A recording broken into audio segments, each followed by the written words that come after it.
Oh boy. Well, we could probably cut that off screen just for a minute because we got a little bit of a yap here. As per the usual. How's everybody doing tonight? Ooh, starting a little later. I mentioned it in the YouTube chat, but I ended up sleeping longer than I would have liked to. That meant that I needed to scramble to get some food in my tummy before I started stream. So, you know. Took long enough. Cake. Fuck you. Look, at the end of the day, it just means we don't yap as much. Easy. Then we make up the time there, and then we continue reading. Plan for tonight is we'll be trying to get like another 2 chapters in here. I know we did 3 on the first time we read, but that's also because like the first chapter was incredibly short comparatively. Let's take a look here. Jump over. Maybe like half the length, I suppose. So, pop back over here. So we are on chapter 4.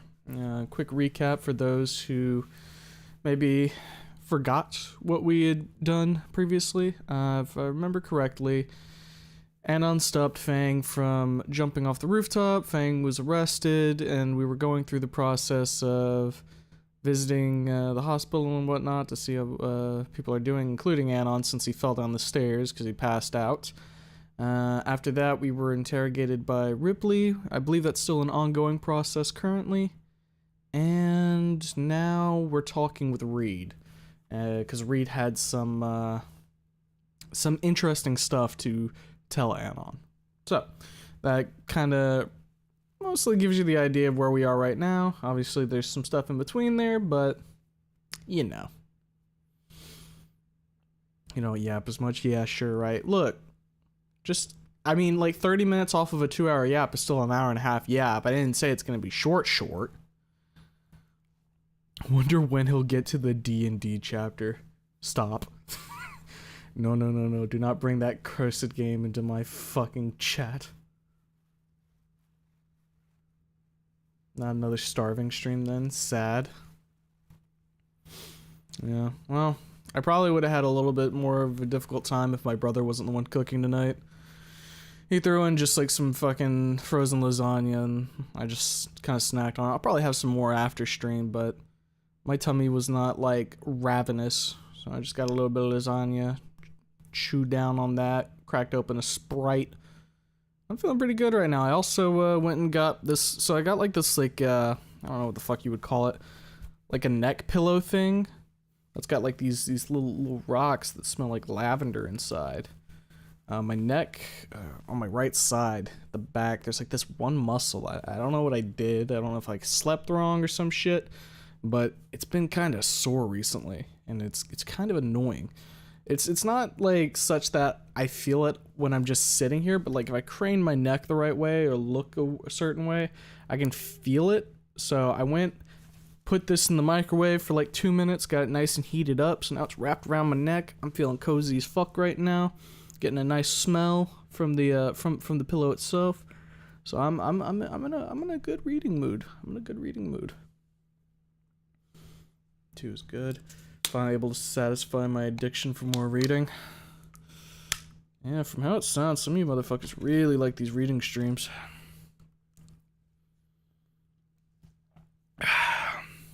Which is a damn shame that I've robbed you of your potential Sunday reading. Sorry for that, by the way. Yesterday I just really was not feeling like booting up stream, so I called off the stream. That said, like I mentioned in the messages that I put up for the announcements and stuff, there's a chance we will be streaming tomorrow. The watch nights I usually do with my boys, one of them was unable to do it this week, so that leaves the night open. So there's a decent chance we'll be streaming then. I'm thinking either we'll do, to make up for it, a reading stream as well on Tuesday, or maybe I'll just roll into Disco Elysium, because I still need to crank my way through that game, and I'm really enjoying it, but it's going to take many streams, I think, for us to beat it, at the rate I go at least. Though maybe it'll pick up once I've gotten past this first day, because you can wait to get the days going, so At some point we'll hit a little bit of a speed boost, I think, in terms of that. Had like 2/3 of the fic, the D&D chapter. Which one will happen first? Mr. Streamer reads 500 on stream or learns to love GVH 500. Yeah. That one. Mr. Streaker.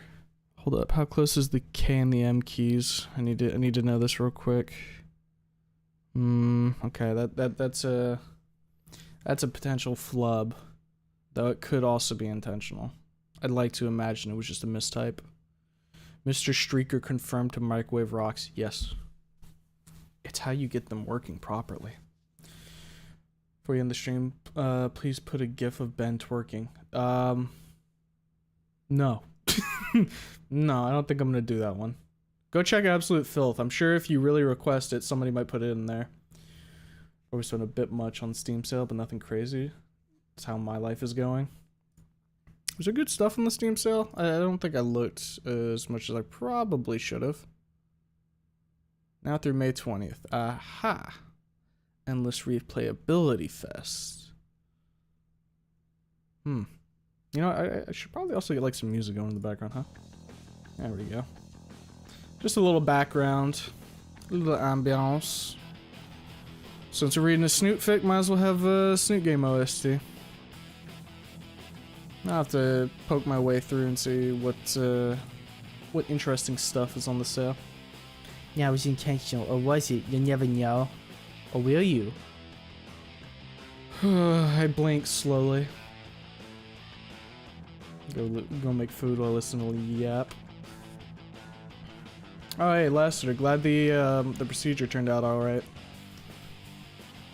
I was looking at the chat before stream today and saw that looks like all went well. I'd have to catch the VOD for this one if I hear sucks and won't be back in the States until like 7 a.m. All good, man. All good. The VOD will be here waiting for you. It will not be going anywhere. He bought his top notch. Mr. Creamer outdid himself. Yeah, not to toot his own horn, but he knows a thing or two about a thing or two. The Helms are truly incredible. You know, Artif, I was poking around on character AI for the fuck of it yesterday, and I saw like a fucking like a Mia bot with like 100,000 chats or whatever, and I was like, what? What? The fucking Mia bots are already out and about? It was in Spanish, but I was like, okay, well that's interesting. It's like on the front page of my shit. Mr. Kramer really snacking on some Stofers.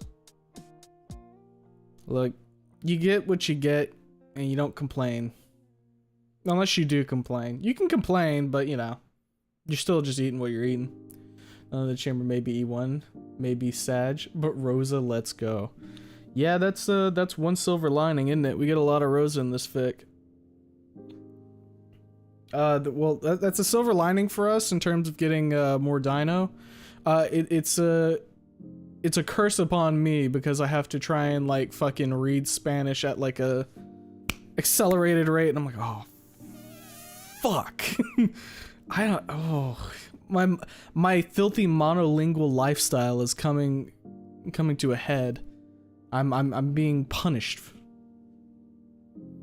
At least the stage posters are extinct due to a lack of content, so hey, that's true.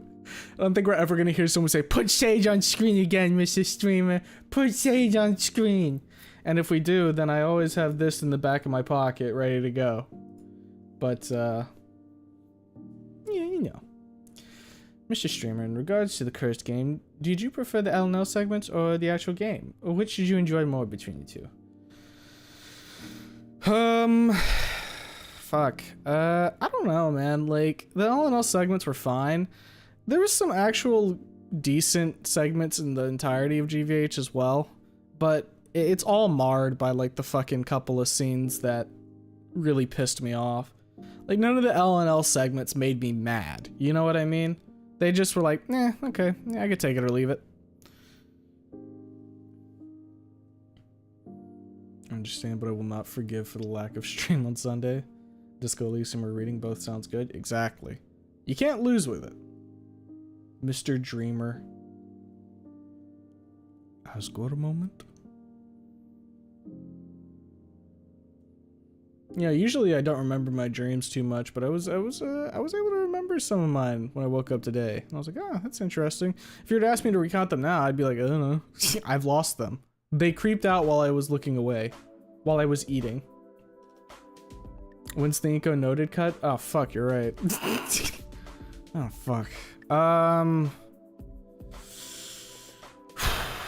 Tell you what, I'll download the VODs tonight, and then sometime tomorrow I'll try and put them on the cutting floor and get them processed. We'll shoot for Wednesday having the cut up. Guys, make sure to keep me honest and like yell at me. Make sure that happens, especially at the end of stream today. Tell me to like do something, because my ass will forget. Did the stream go mute? Is that a funny bit? Motherfuckers when the faith is good. Sage doesn't deserve more, but rather less. Sage likes to cook, guys. Did you remember that? Death Row the can is 75% off if you're wondering when is the time to pick that up. Ooh, okay. Hold up a sec. Let me go tack that onto my cart. Death Road. Yeah. $3.74. Yes, sir. Yes, sir. Add that to the cart. And that's all good till, so I got a week for that. Nice. Nah, I had to reboot the stream. Good now? Okay, gotcha. Brother's tired out from having to sort out his $2,000+ Nerf gun collection. Okay, here's my question. How big of a collection is that? Like, how many Nerf guns are we talking that $2,000 plus can get you? Huge. I would hope it's huge. Totes full. Guess what, I'm gonna watch a 30-second Sea of Thieves ad. I gotta like unaffiliate on like Twitch or whatever. Like the ads are just, I don't know. Do YouTube bros, do you get ads? I don't know, because like I don't get ads, Smile. E1 cope on today's menu. A little bit. A little bit. Went splendidly, thanks. Wish it was cope. What story are we doing, Mr. Streamer? None in the chamber if someone hasn't mentioned it yet. Caught a stream. Hey, Serge. Glad to have you. I can read Spanish. May I voice Rose in the future or even right now? Please, Mr. Creamer? No, no, no. The reading streams are Mr. Streamer only right now. Maybe at some point we'll open it up for people to join up on the reading streams. Who knows, we may get Sage soon. Are you like implying that maybe Sage shows up in the fucking E1 fic? Could you imagine? Like they fucking put Sage in the fic, right? And the Sage posters are like, yeah, let's go! But it's actually Sage's funeral. Could you imagine that? It'd be cruel. Ugh.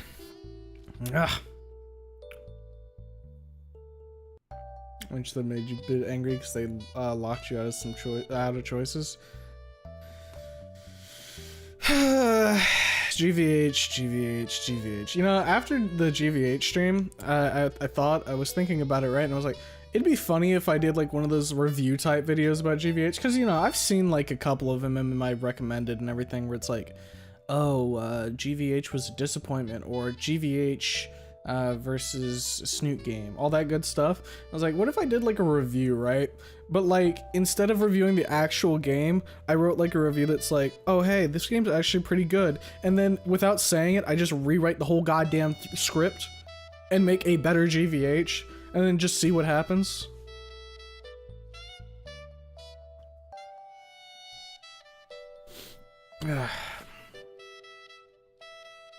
Pisses me off so much. Game had potential.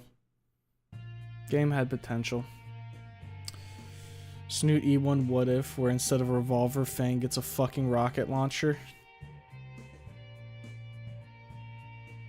Why do I feel like Fang would end up accidentally committing sewer slide with that before they mean to? Sage appears. Let's go! Camera zooms out to be a picture of the coffin. Exactly. I'm sure Sage posters would dig him out of the grave to do unspeakable things. Or her, I don't even remember what Sage was.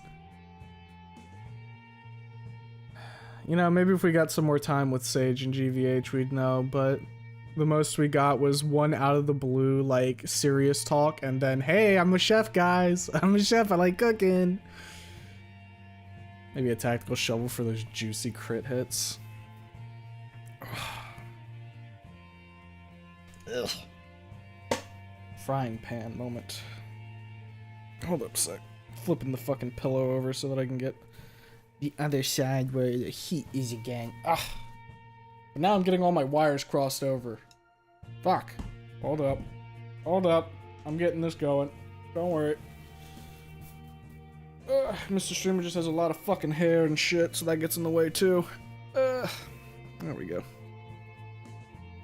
Wires plus hair plus something around your neck does not equal a very easy environment to move stuff around in.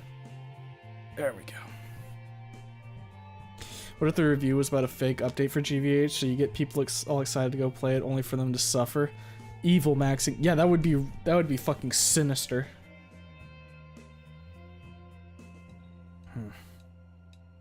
Mr. Cleaner, Mr. Blower, Mr. Creamer, Mr. Emma Bootkum, Mr. Cracked, Mr. Bader, Mr. Rizzler. Alright, you guys really just spewing out names there, huh? That was the mommy stuff with the living armor, though. Yeah, I like to scrub that from my brain. Wasn't there Vor stuff in the swamp? Didn't both routes just have something weird? Watching Disco playthrough seems less unhinged than mine. I turned the MC into a commie fascist racist. Commie fascist racist. Every time he gets a chance to bring up Kim's race, he does it. Damn. See, the thing with, like, Disco is that, like, for a first playthrough, like, games like that, I like to take them somewhat seriously, you know? Like, that's why whenever we're doing, like, the cop stuff with Kim, I'm trying to be reserved to some extent. The Superstar Cop is just something that we lean into for the funsies every now and again, but other than that, we're trying to keep it at least somewhat level-headed. Because you want to get, like, a bit of a full image there, and going absolutely psycho. I know we're Inland Empire, and we're maximum imagination, but that's more of something to guide us rather than we are going to abide by this every turn. Don't worry, at some point, I'll be going back through, probably not on stream, but I'll be going back through and doing the goofy runs. Get to listen as I finish work. Mood boost by 9,000. Fuck yeah, fuck yeah. Due to the community stream, I've learned that my mic is much better than I thought, if a little quieter. That's good to hear. Ugh. Fucking community stream, man.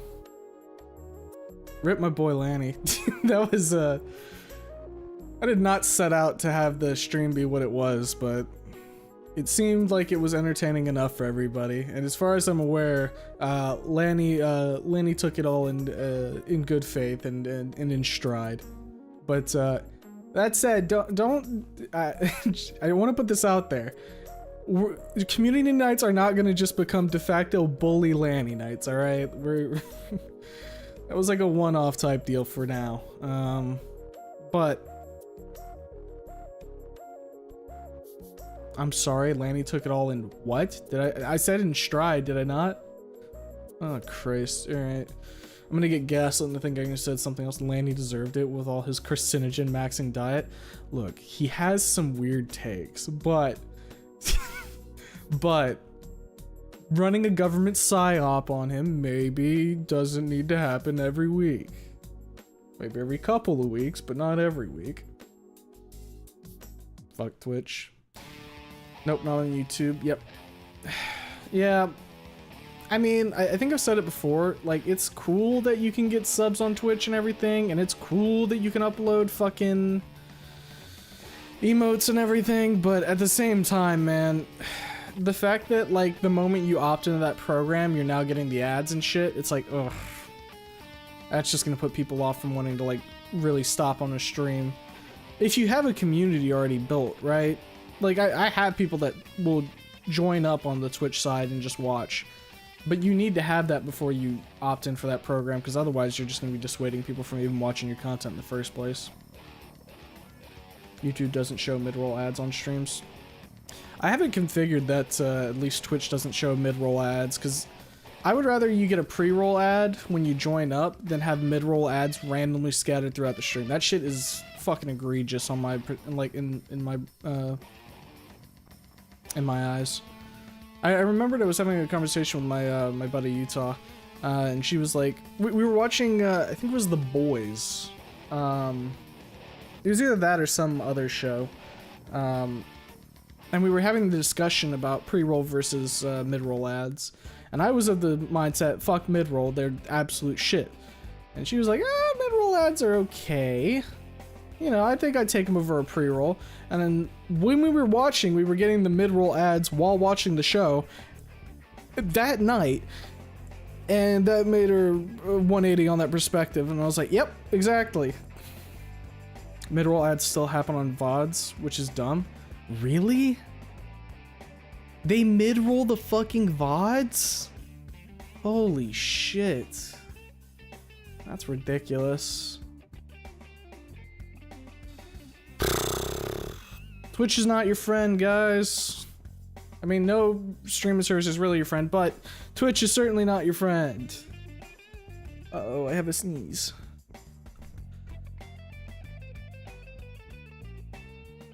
Okay, I'm good. I'm good. Oh. Now the chamber's pretty balanced with cope and realism. Yeah, so far it's not like just, oh, everything seemed to be okay. Right now we're looking at like, oh, Fang's gonna get like fucking life. People are dead. Everything sucks, and we're trying our best to put the pieces back together. But it's not over, so.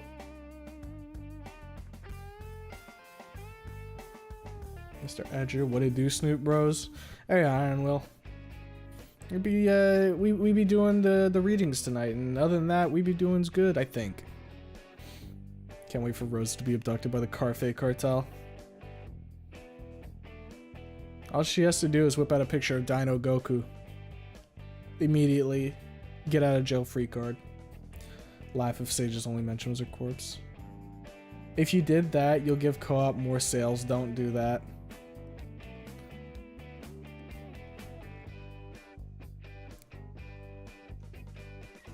Okay, but what if, right? The review idea. What if, right? Like one half of the video is doing that, making it seem like it's a good game, and then the second half is the fucking 180 swerve and saying, but that's what GVH would be if it was good.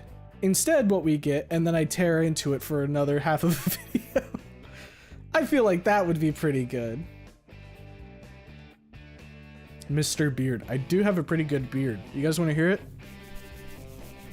There you go. Just a little bit of beard scratch. What was that? Yep, excuse me? Was this the what? People always like fucking type in what was that in fucking chat, and then I have to sit there and be like, I don't know what that was. It's Mr. Amabudacum. Okay, well, is that what you were? What was thating?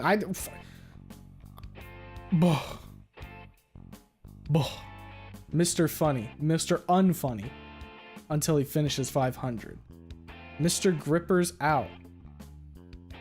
I guess I'm just gonna have to put like fucking socks on for all my streams just so that way I have protection. For now. Listening while putting together a Lego. Fuck yeah. What Lego are you putting together? No, because now I'm curious. When he doesn't have thick skin, he has a shell of carbide steel. Anything you hit him with will bounce off, but it will rattle him, and he'll be discombobulated for a little bit. It's kind of why I like YouTube. Less intrusive to me, at least.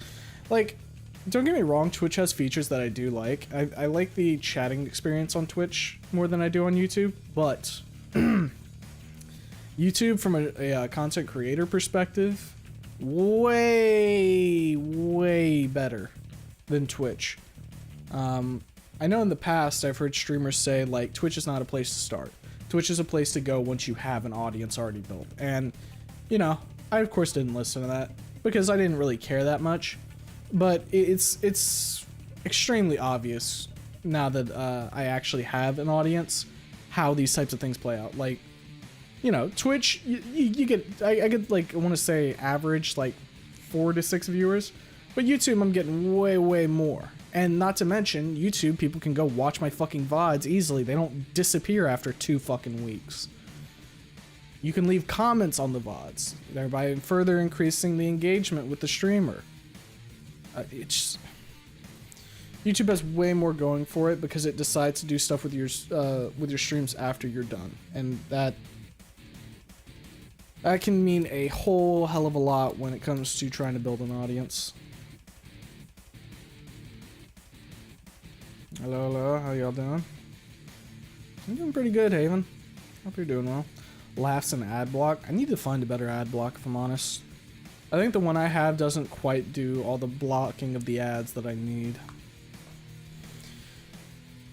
After all the big company fuckery the past few weeks, or past weeks alone, no big company is your friend, and if you act like they are, you're higher than the distance from here to Mars.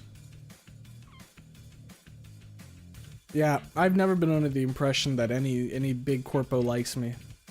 I am not a bootlicker. The moment somebody does something, like a company does something wrong, I will be on their ass. And I'm always being watchful too. Like, anything I'm having to, like, I guess quote unquote work with, critical eye. Fuck these guys. They would throw me to the wolves if it meant they could put a few more bucks in their pocket. Goku works at the cartels full of Vegeta stands. Wait, what the hell? Is this true? Emotional trauma and life imprisonment. Lanny's a gem, love the guy. Yeah, we all love Lanny. We poke fun at him because we care about him. I'd watch that. Call it a GVH review, but it's actually Snoot review.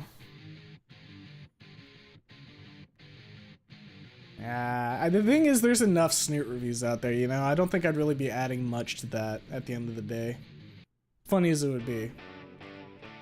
Mr. B. Mr. B, huh? Maybe you could have worked with that one before I swapped my audio cable, when my mic would be buzzing. That one would have worked. But now? I don't know about that. Also, I did rob you guys, unfortunately, because I didn't stream yesterday, of Truck Chan. For those that were in the Discord, you might have been able to hear the truck when we were chilling. Listening in the kitchen while cooking store pizza. Man, love me some pizza. Love me some pizza. I would have had some pizza for lunch today if I wasn't fucking asleep.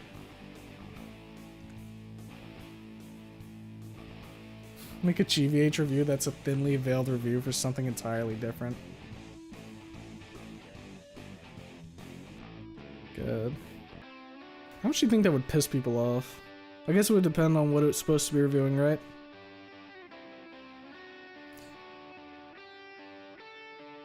Ah, you see, look, Dragon, I stopped.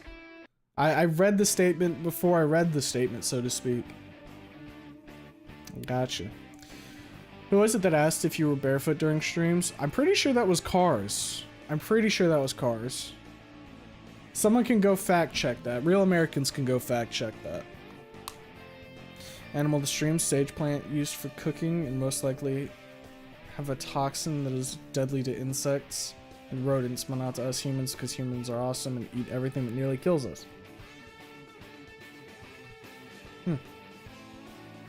Well, I don't know if I'd call a plant an animal, but you know. Noted.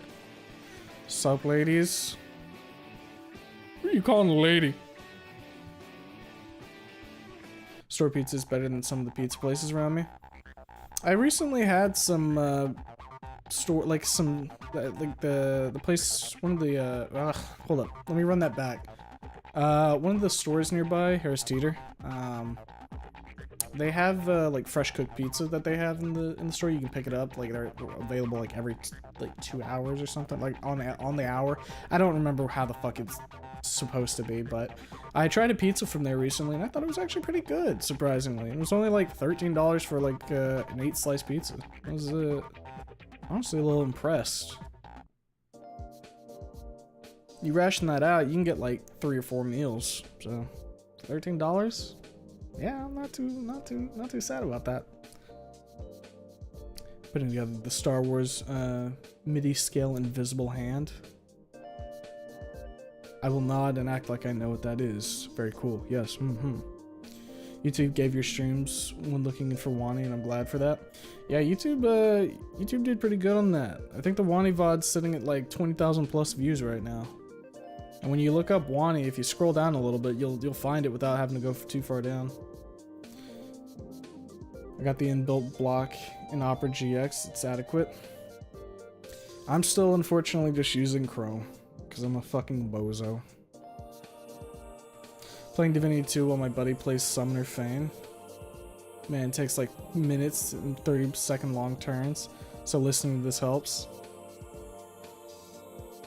You know, the funniest thing, I played Divinity 2 for a while with my brother and my buddy Alexis, and the funniest fucking thing, I would be the totem guy, right? I would go hard into Summoner. My turns were they took less time than them. Like, I would know what I'm doing and execute, like, as soon as it gets to me.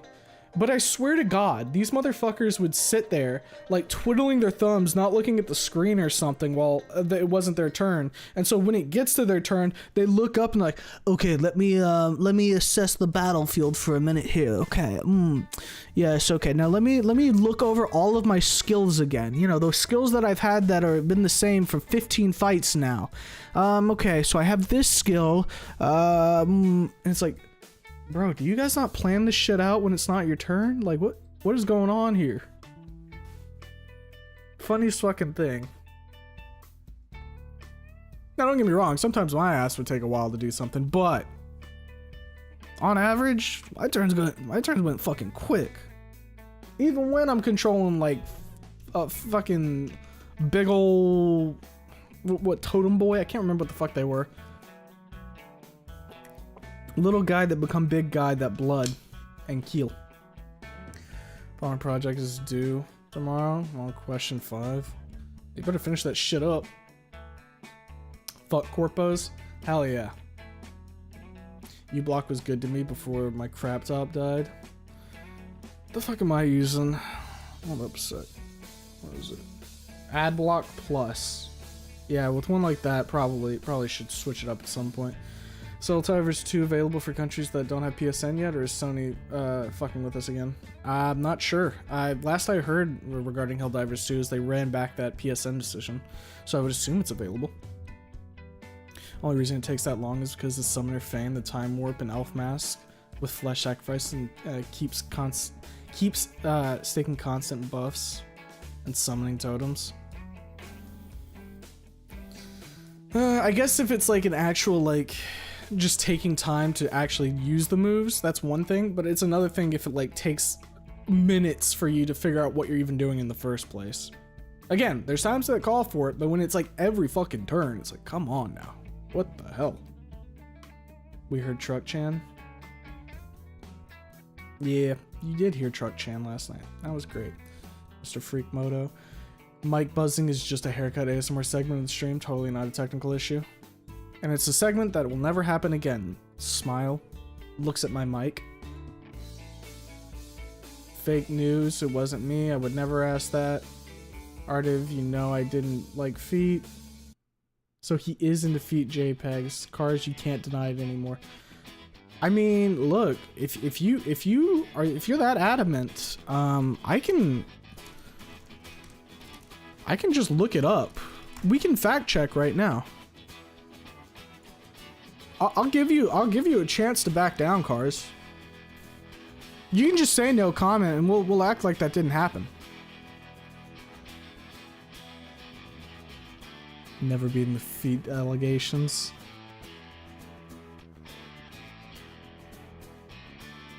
Sage GVH versus Sage Plant. It was Artiv who asked about feet, 100%. Fact checked by Mr. Streamer as well. Just like Hayes won't beat the Vorphilia allegations. Hope that funky little guy's doing well. No, absolutely not. It's ink over for you. It's there have been times where it is like more ink over than this. Literally just spent time feet posting in filth chat. I did remember seeing that in the filth chat, and I remember just walking by like I saw nothing. We don't talk about the filth chat. What do you mean we don't talk about the filth chat, Artiv? Like every fucking stream, if I'm late by 1 minute, you're like, Mr. Streamer died in the filth chat. Sad. You talk about it all the time.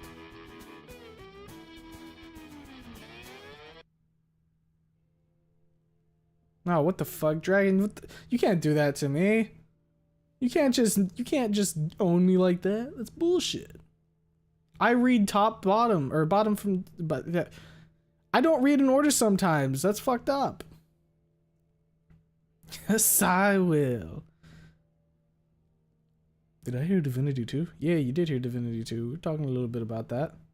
Wani VOD's what got me into your channel, and I hope to see more playthroughs through you. Hell yeah, hell yeah. Hopefully we can find good games to play through that play to my skills. Those being not needing to be super funny, the game taking the wheel for me. And me just making funny voices. Summoner's great. Yeah, Summoner's fun. I mean, like any game that gives you the ability to basically throw up a meat shield is gonna be, or like any class that gives you the ability to throw up a meat shield is usually pretty good at the end of the day. Less damage on you, more damage on something else. Elemental Synergy is so fun in Div 2, but good god, it takes so much time to pull off. That's the one where like you have to stand in like puddles or whatever, right? I always looked at it and I was like, oh man, that's a little too set up for me. I gotta have Gunga Bunga. You were already if we were judging. I mean, don't do it. Was that to the... what did he say? Don't make me post more NTR. And then, yeah, of course, Artiv's gonna be like, okay, don't do that. Please don't. Average lobotomy player. Artiv should be judged. Honestly, I always go for the Death Knight build. I actually haven't finished a run of Divinity 2. I've gotten decently far in, but it's one of those things where like the game's long, so it isn't like unless I'm jamming that shit out in like a week. I'll fall off at some point and have to come back to it. Be right back in the stream. Brother got tired and tasked him, delegated to me. You sort that fucking Nerf collection, urinals. You sort that collection. Still think Barrelmancy is still the best build in Div 2. Is that the one where you like load up a barrel, use telekinesis, and chuck it at somebody's head and they explode? Lobotomy Inc. Rise and shine, Corpo Swine. Stop being a bozo and get GX. It's literally got Chrome Importer. Yeah. Alright, I'll add that to the list. That's item number 2841. We'll get to it maybe in the next century. Finish putting together the Lego. Oh yeah. Lego moment. Are you ready for pain, Mr. Streamer? Usually am. Get the fuck up, samurai. Got a city to burn. Johnny Silverhand was right. Wish there was someone like that IRL. Someone who burned the city. No. Wait. What do you mean look it up? What do you mean what do I mean look it up? You do realize Discord has like a search feature. I can search by your messages, I can search by keywords. If I type in barefoot in Discord in the search, I can find out who asked if I'm barefoot. I can do that. And then that easily figures out the issue here. You claim it's not you, Cars. You are adamantly claiming that. And so we can check it. We can prove your innocence here right now. It wasn't me? It wasn't me? Is that what you want to stand by?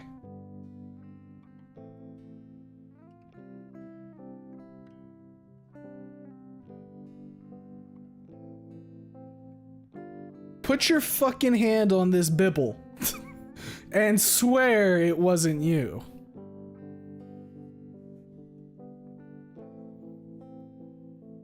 Rip my boy.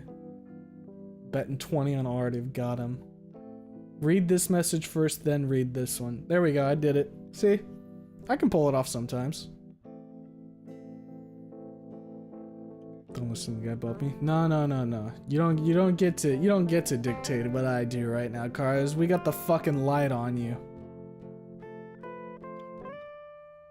Don't listen to the guy below me. Well, I don't have to listen to Lassiter, but I can read what he says. Hey, Sarge, Black Lady Butt Cheeks.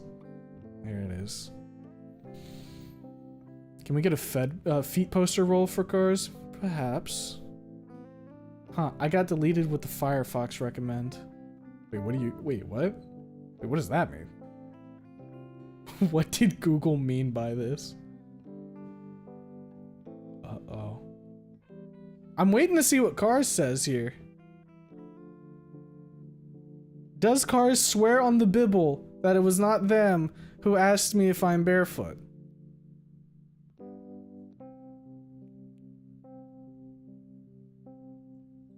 I will swear an oath, join me in VC, and I will prove my innocence, I swear. No need. No need. No need.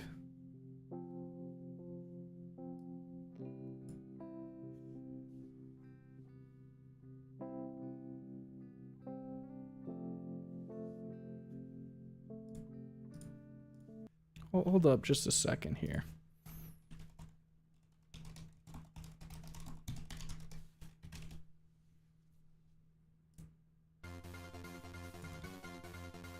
Given the logs that we have here, Cars, it would seem that you've told a lie.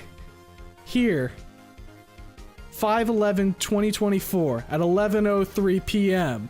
You sent a message titled, Homo, are you barefoot? To which I replied, do people not walk around in their house barefoot? Live Lanny reaction. What do you have to say for yourself, Cars?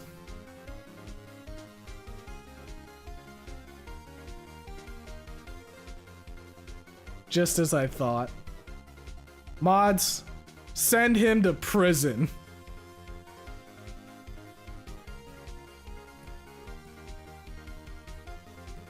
God, I love Cornered.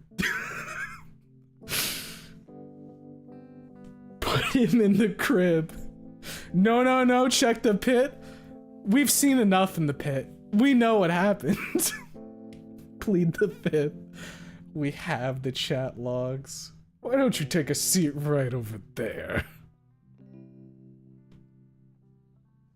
Got the receipts. It's done.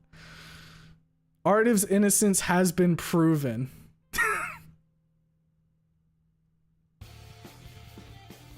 I was put up to it by Lanny? Son of a bitch. Son of a bitch.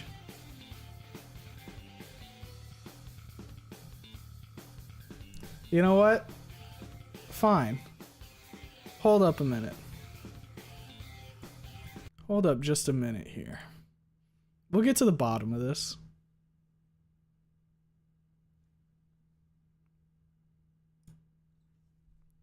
Hey, real quick, Lanny, I have a question for you. What's up? So currently Cars is on trial on stream. Oh, Jesus. For feet posting. And asking me if I was barefoot. Now, he's claiming that you actually were the one who put him up to it. Can you don't listen to him. Is this fact checked by real Americans, or is this a fib? I'm gonna stand with my main man and say this is fact checked by real Americans. So you put him up to it? Yeah. I'm actually the source of all of this. I'm innocent. You know how I have methods for my food? I have methods for this too. I'm not joking. That'll be all.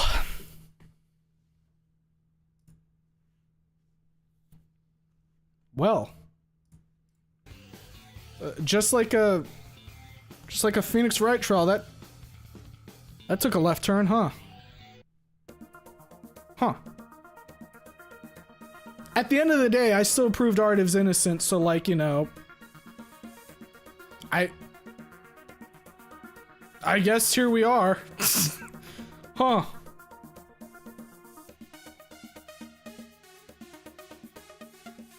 Caught him in 4K, put him in the crib. Naomi foot jobs in there, by the way. On God? Yep.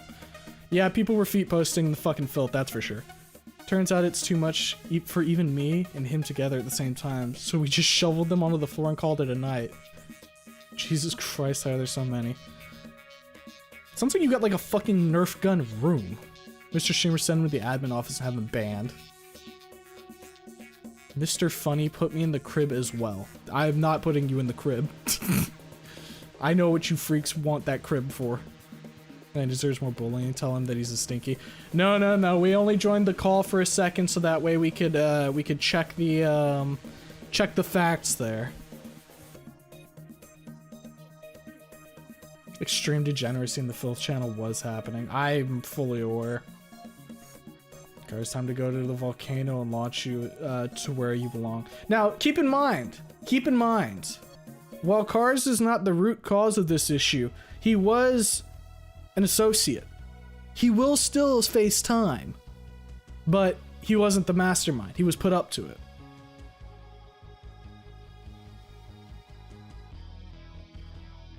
Crib time. Lanny is here. Yeah, Lanny, you guys got a surprise appearance from Lanny. Isn't that cool? Chibi stream Ben next. I don't know who we're gonna fucking chatify next. That's for future me to decide. I think we were gonna do like what, fucking chat Sage, just so that way we can make them die over in the corner the whole time. That'd have been funny. I can't do chat Fang because what did some people call it? Fangtanal? I think that was one of the ones. Because Lassiter would hang me. He would take me outside and with a rope tie me to the nearest tree by the neck. It would be bad. Wait, feet posting? Yeah. Car shall be punished to an eternal banishment from Earth. So he gets his feet poster roll then. I'm thinking both Lanny and Cars might get the feet poster roll. I think they might have to share that burden. It's all Lanny's fault. Don't need to talk about the recent posts.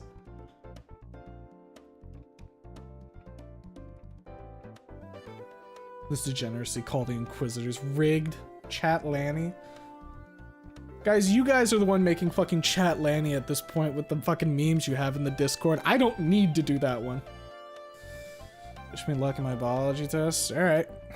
Good luck. Hope you can figure out the mitochondria is the powerhouse of the cell or whatever. Feet are cool. And you know what? Lanny, taking a moment to just step out from, I think they're playing Terraria right now. Taking a moment to step out, type one message. Yep, there we go.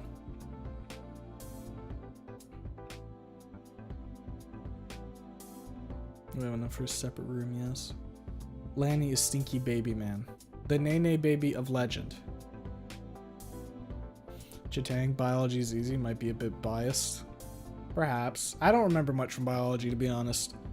That was just like one of those flash in the pan type courses that it happened, it was there, and then I don't remember a fucking thing from it. Other than bacteria smell, but that's kind of like a... That's just something that's known. No, I've proven my innocence. I'm not getting the fucking feet title. You've proved that you didn't do it alone.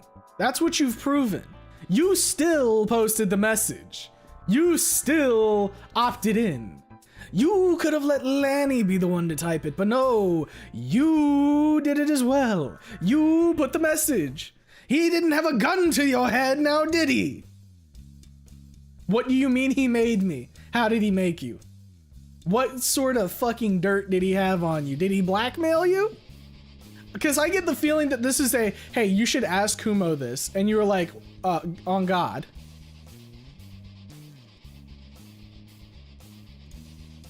The day you try to do chat Fang, I'll reenact with you of mice and men. At least I get to look at the rabbits. Boy, feet, there's calluses and it smells. What the fuck? Well, some people like that. Remember my high school chemistry teacher was an absolute chad, like Yadikin levels, minus the bone cancer and dying halfway through the school year. Well, good for him. Esther, do you need a friend to talk to? Wanting to take the role of Lenny is a red flag. Join his game and kill a lace swing, then leave.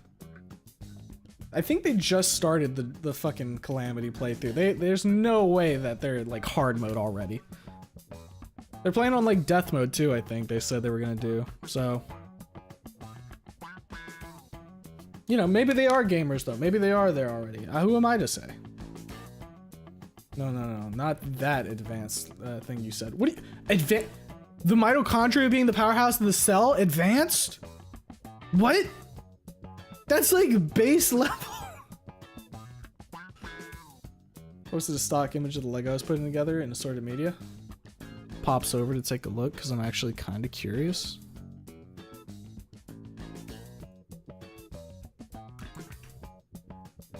There we go. This is the Lego that Wearisome was working on. Let me go ahead and put that up real quick. Bom, bom, bing, bong. There's the Lego. It's a little small, but you get an idea of what it is.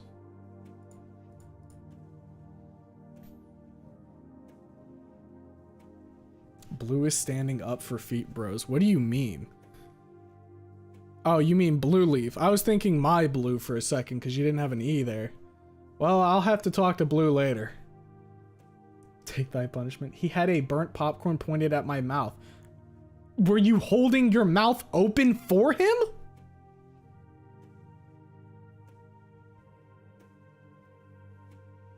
He's giving me lawyer counseling. This is def not a psyop. What would you know about psyops, Lanny, huh? You had one just run on you and you weren't even... You didn't have a fucking clue. Put Lisa's foot down, Cars. Jojo. Don't make it worse. Take the time for you to tune in. No, keep going, Haven. Legate Laney Os from Fallout New Vegas. Didn't reach that yet. Yeah, I just mean that the mitochondria thing is like a fucking meme. Like that's a thing that like people will know without knowing a goddamn smidgen of information about anything else about the human body. Look at my cars in assorted. What do you mean, look at your cars in assorted? Can you look at my cars? Hold up, what? Is it up from this? Do you mean your cats? Was that supposed to be cats? Or was it... I'm not... Hold up. I mean, you were cat posting. Look, there's some doggies here. Five Nights at Hearts of Iron 4. What the fuck is this, Lanny? Hold up. Wait a minute. What is this? What is this? Have you always wanted Hearts of Iron 4 to be more scary? No? Now you can make it with this mod. This mod adds jump scares from Five Nights at Freddy's 1 through Sister Location. What? What the fuck is this? Okay. Yeah, sure, man. Sure. Why not?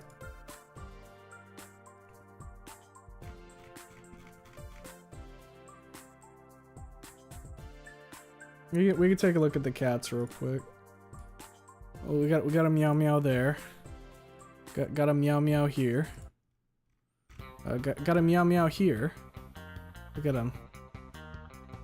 He looks like he wants to hurt me. For a second I thought there wasn't a meow meow here. I thought this was just stairs. But instead, we got a little guy right there. A very good lad. Cupping gently.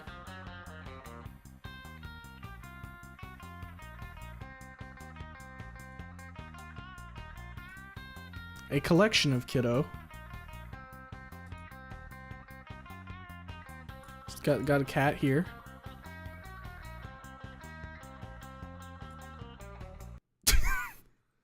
How many thoughts do you think are going through that head right now? It's like he's being scanned, you know what I mean?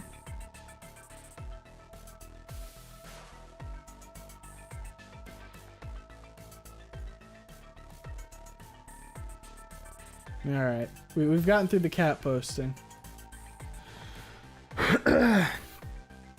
He forced it open. I don't need to hear that, Cars. I don't need to hear that.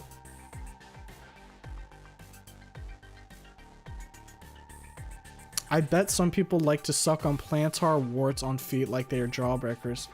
Fucking foul. Are we mod posting? Or what the fuck?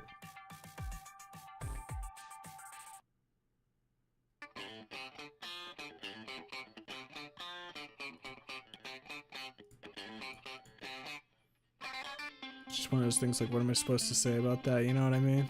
Like, what am I supposed to say? Peak stream now, love the little guys. You know, at some point I should get a cat. I feel like I could use a little fur ball around here to boost morale. Guess you could say the orange cat was getting a cat scan. Into the pits. God, Terraria modded. I'm too rotted when it comes to T-mod. No self-control, mindlessly grind to the end of the game over the whole day. Can't stop playing Ranger either. My man. Let's go. Currently, I'm doing an Infernum ranged playthrough. I mean, people were able to see me doing it last night. They were pointing and laughing because I was getting my ass tossed by... Which boss was it? There was 2 bosses. Oh yeah, Calamitous Clone and Plantera.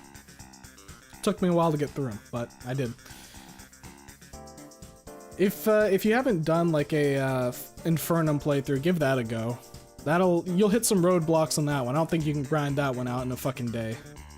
Though maybe you're either A, more of a gamer than me, or B, way more committed to get it done in a day.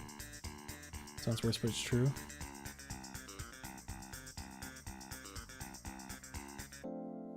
They're cars. Okay. Don't get hit by a car's lol. Your feet might get affected. Ugh. Hearts of Iron 4 Hearts of Iron 4 mixed with FNAF. Mr. Streamer, please check Olivia's fridge for Dino Elysium. Wait, worm? Worm? Oh fuck, I'm like 200 messages behind.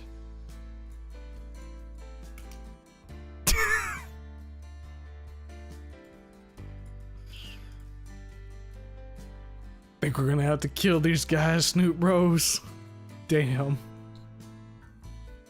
You know what this situation screams to me? This is Inland Empire, like, in effect, and he's just seeing something that's not there, and Kim's like, who are you talking to, detective? That's what that screams to me.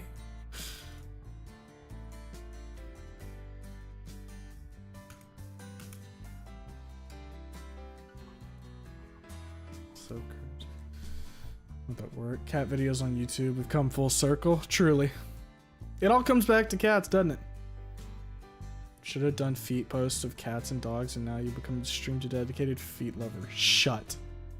Was that a Snoot game mod for Hearts of Iron 4? Yeah. I think it was supposed to be... Now don't quote me, but from what I'm aware, there's like fan children that people have made that are anon with other people in the cast, right? So you've got like Anon and Trisha's child, Anon and Stella's child, Anon and Naomi's child, that kind of thing. If I'm understanding correctly, and I think Cynthia is supposed to be Anon and Stella's? Holds my hands up, don't shoot. Anon and Reed child, when? Yep. Okay. I can always climb back out, you can't stop me. Gab Morgum theme fades in. Done that, grind don't stop. Oh, Jesus Christ. Alright, never mind. I bow. Funny to watch you play. Yeah, I was getting... everybody was like pointing and laughing whenever I would get my fucking shit tossed. They'd be like, haha, streamer fucking sucks. Streamer died. I'm like, god damn it. But eventually I got it. Got some kittens here. You just gotta get to my place at redacted. Alright, you did skibbity toilet for 1 hour now. Let's read the coat fic. True, I did for an hour. God, please. If you played Disco Elysium, you'll know. Well, I played Disco Elysium, but it might not be far enough. What is the opposite of coat fic? Do we call them rope fics? Oh my god. Yeah, you know what? That's a pretty good one. Neck rope fic, even. Okay, yeah, I think it's time to get the fucking reading part of the stream going, huh? Think we've hit that point. Gonna go ahead and mute the music. And by mute the music, I mean just pause the fucking video. Go commit not feeling so good. Dumbass missed the K on there. Changed my mind about my favorite monster now. It's not Titsuyuku. Fuck that guy. Fuck Titsuyuku.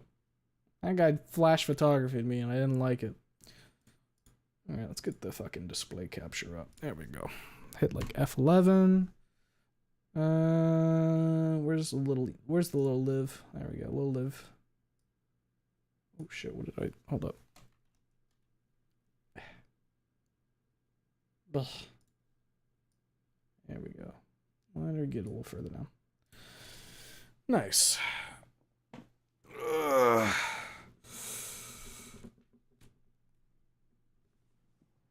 Ugh. Read a story that I thought was Fang Anon's story, and it was really good, but I missed the polygamy tag with all the Vern drama, and I feel like I wasted my time. That's why you gotta read the tags. Now, with what happened with the whole trial and people saying he told me to, the 0 days without nonsense image makes more sense now.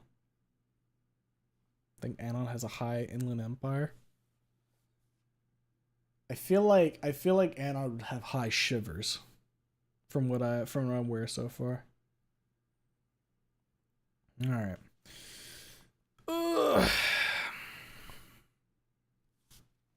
Fellas, it's time for us to go ahead and get into None in the Chamber today.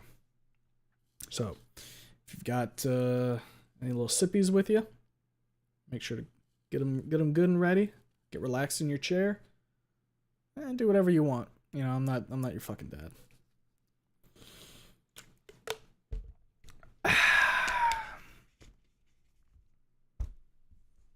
Get situated myself here. Alright. So, today we're going to be starting with Chapter 4. Like I said, the plan will be to do Chapter 4 and 5. I don't think we'll roll into Chapter 6, but there is always the possibility. We'll see how long these take, though. Wait, is this the chapter where they listen to the voicemails? I don't know. Someone else might be able to answer that. Or we'll figure it out now. Either way, here we go. Chapter 4. Honesty and Dishonesty. Summary. Is honesty always the best policy? I blink. Trish doing something bad? Pff, shocker. Never have thought of that. Okay, calm down. No need to be an asshole before hearing them out. Though, I don't think anything Trish did could be worse than what she already had. She messed with Fang's guitar. I freeze. The world stops. I stop. My heart stops, my brain stops, my limbs stop, my whole fucking body seems to have turned into a single block of lead, devoid of feeling or thought. She did what? Time resumes. My body is still, almost as still as it was just moments ago. Pain. I look at it in my hands. They're curled up in the fist so tightly that my knuckles have turned white. My nails are digging into my palms. And a wave of cold washes over me, starting at the head and flowing down like a tsunami, flooding every nook and cranny of my body, from the top of my head to the tips of my fucking toes. Subtle, yet somehow intense trembling follows, joined by gritted teeth, a hateful grimace, brows furrowed so much that they form a single line in coldness in my face. Reed leans away, his eyes twice as wide, pupils shrinking. He raises his hands in a defensive gesture. Guy's rigid with fear. It's a miracle his hair isn't standing on ends. His tail brushes the sand, rapid, swishing, jerking motions. Excuse me? I have to pause. I can't speak. Trish was messing with Fang's guitar? I'll mess with her fucking neck! That trig bitch! I'll stomp her into the dirt! When? I look at Reed hard. He stifles a nervous chuckle. Whoa, calm down, dude. When, Reed? I cut him off. During our last rehearsal. Maybe a day before prom. He chuckles nervously, looking away towards the city. He's clearly considering running. That cools me off somewhat. Calm the fuck down, dumbass. He didn't do it. Even if he didn't tell you earlier, he still was the one to propose this meetup. He wants to make amends, like that silent, gobbling cocksucker of a trike. That's worth a lot. Calm. Deep breaths.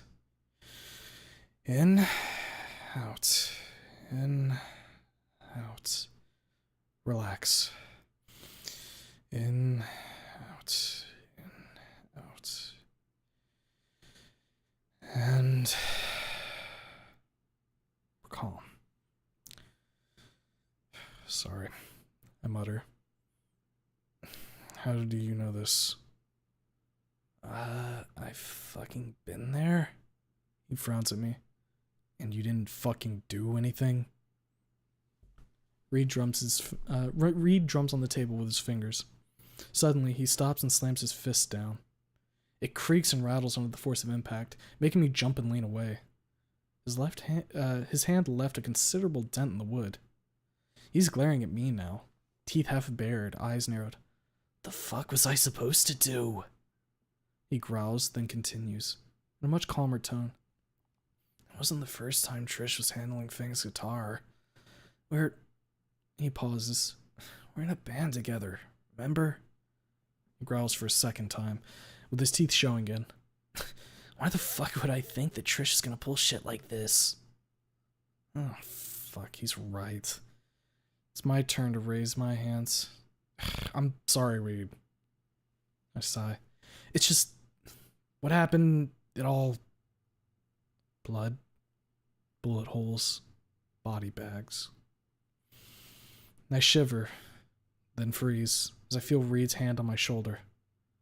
I look up at him.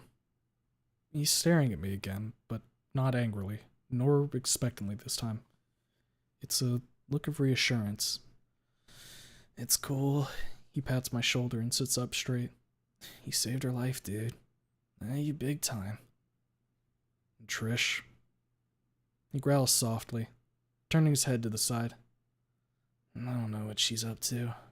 Gives me a short glare. Last time I saw her, it was at the police station.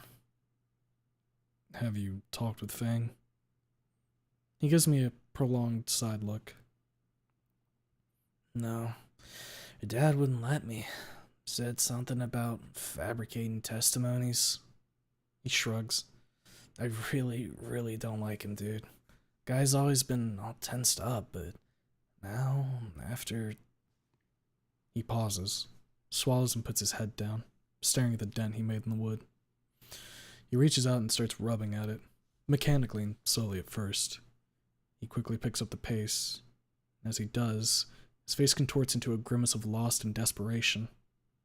He narrows his eyes, his breath quickens slightly.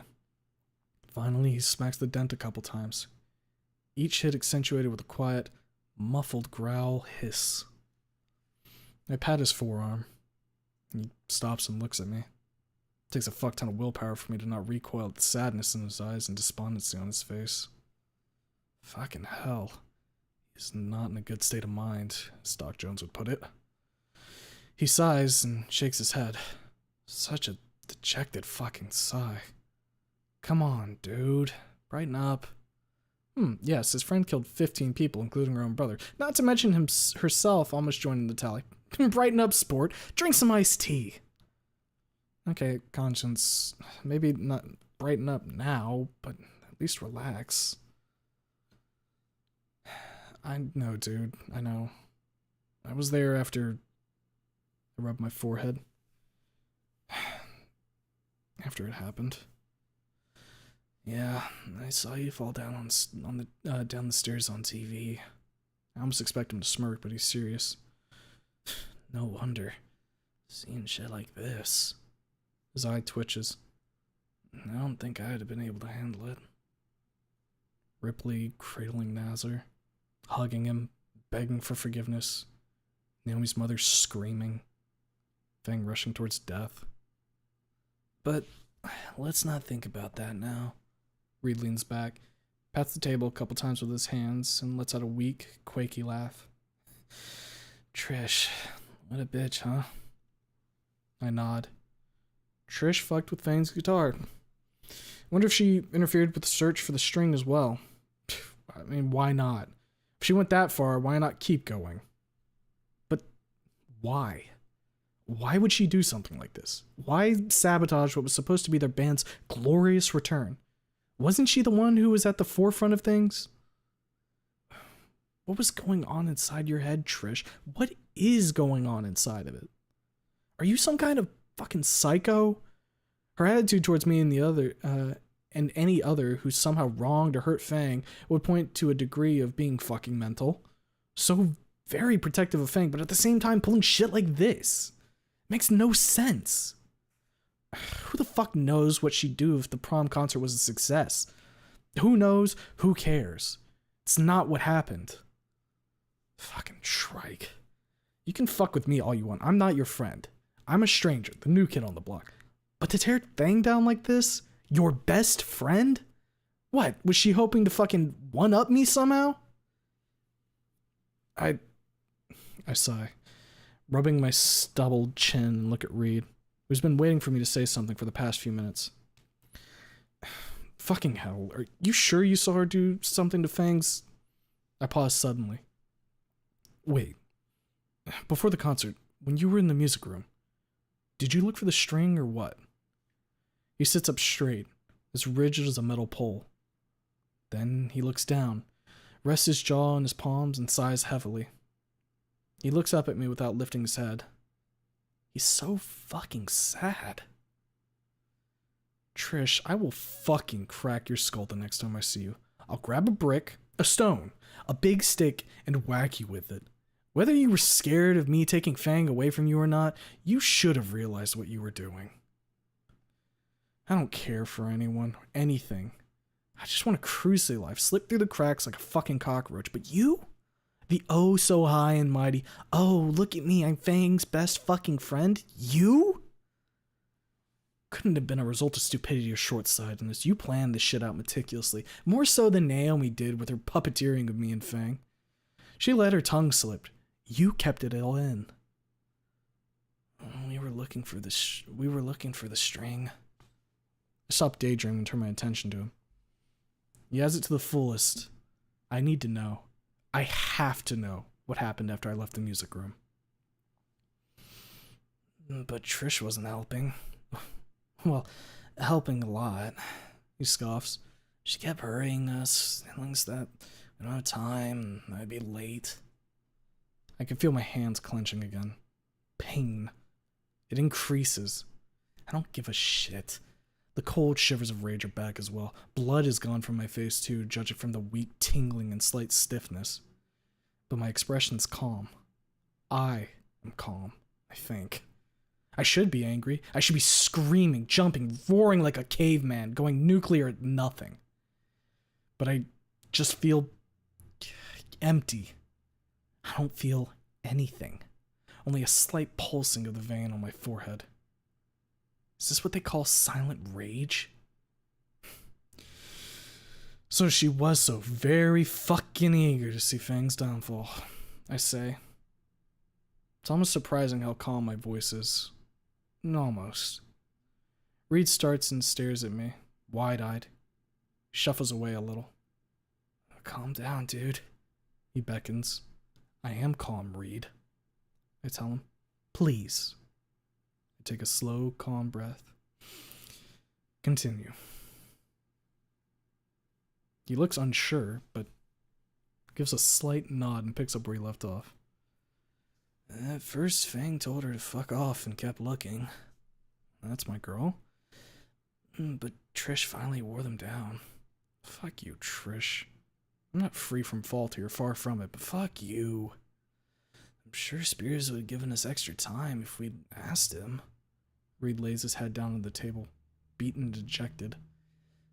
But Trish kept us away from him somehow.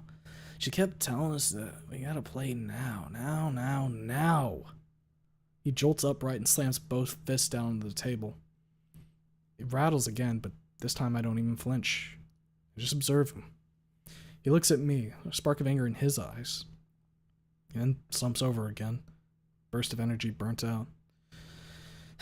You saw the rest. He looks up at me from the tabletop. We ran away. Battering them on the stage. I was so fucking embarrassed, man. Clenches his eyes shut. I was panicked. It was a catastrophe. I reach out and grab his shoulder. Then give it a squeeze. He looks up at me. His eyes are wet. Don't tell me he's gonna cry. Why wouldn't he be crying, you absolute imbecile? I went home and... He sits up and lowers his head, so much that his snout is touching his chest. I took Carfay. A lot. Covers his eyes. I'd never taken so much. I think I overdosed a little. Fuck, Reed. Then I woke up. He continues, ignoring my interjection. And I turned on the TV. I saw you tumbling down the stairs. That scared the hell out of me. He looks at me. That's why I called you. He pauses. And, you know, you were right. I blink. I didn't expect to hear that from him. I was? He nods and lifts his head. He rests his jaw on his hand and his elbow on the table. He looks somewhere out to the sea. About me taking the stuff when Fang needed me. He smacks the table much more lightly than before. Fang called me on that day, you know. He looks at me in the eyes. And they left me a voicemail. Trish didn't mention anything when we met up later, so I'm guessing that Fang didn't call her. He shrugs. I start. A voicemail? Fang called him? Why not call me or Trish? He keeps looking away from me, which allows me to compose myself. I think for a long moment, carefully picking my words. I can't fuck this up.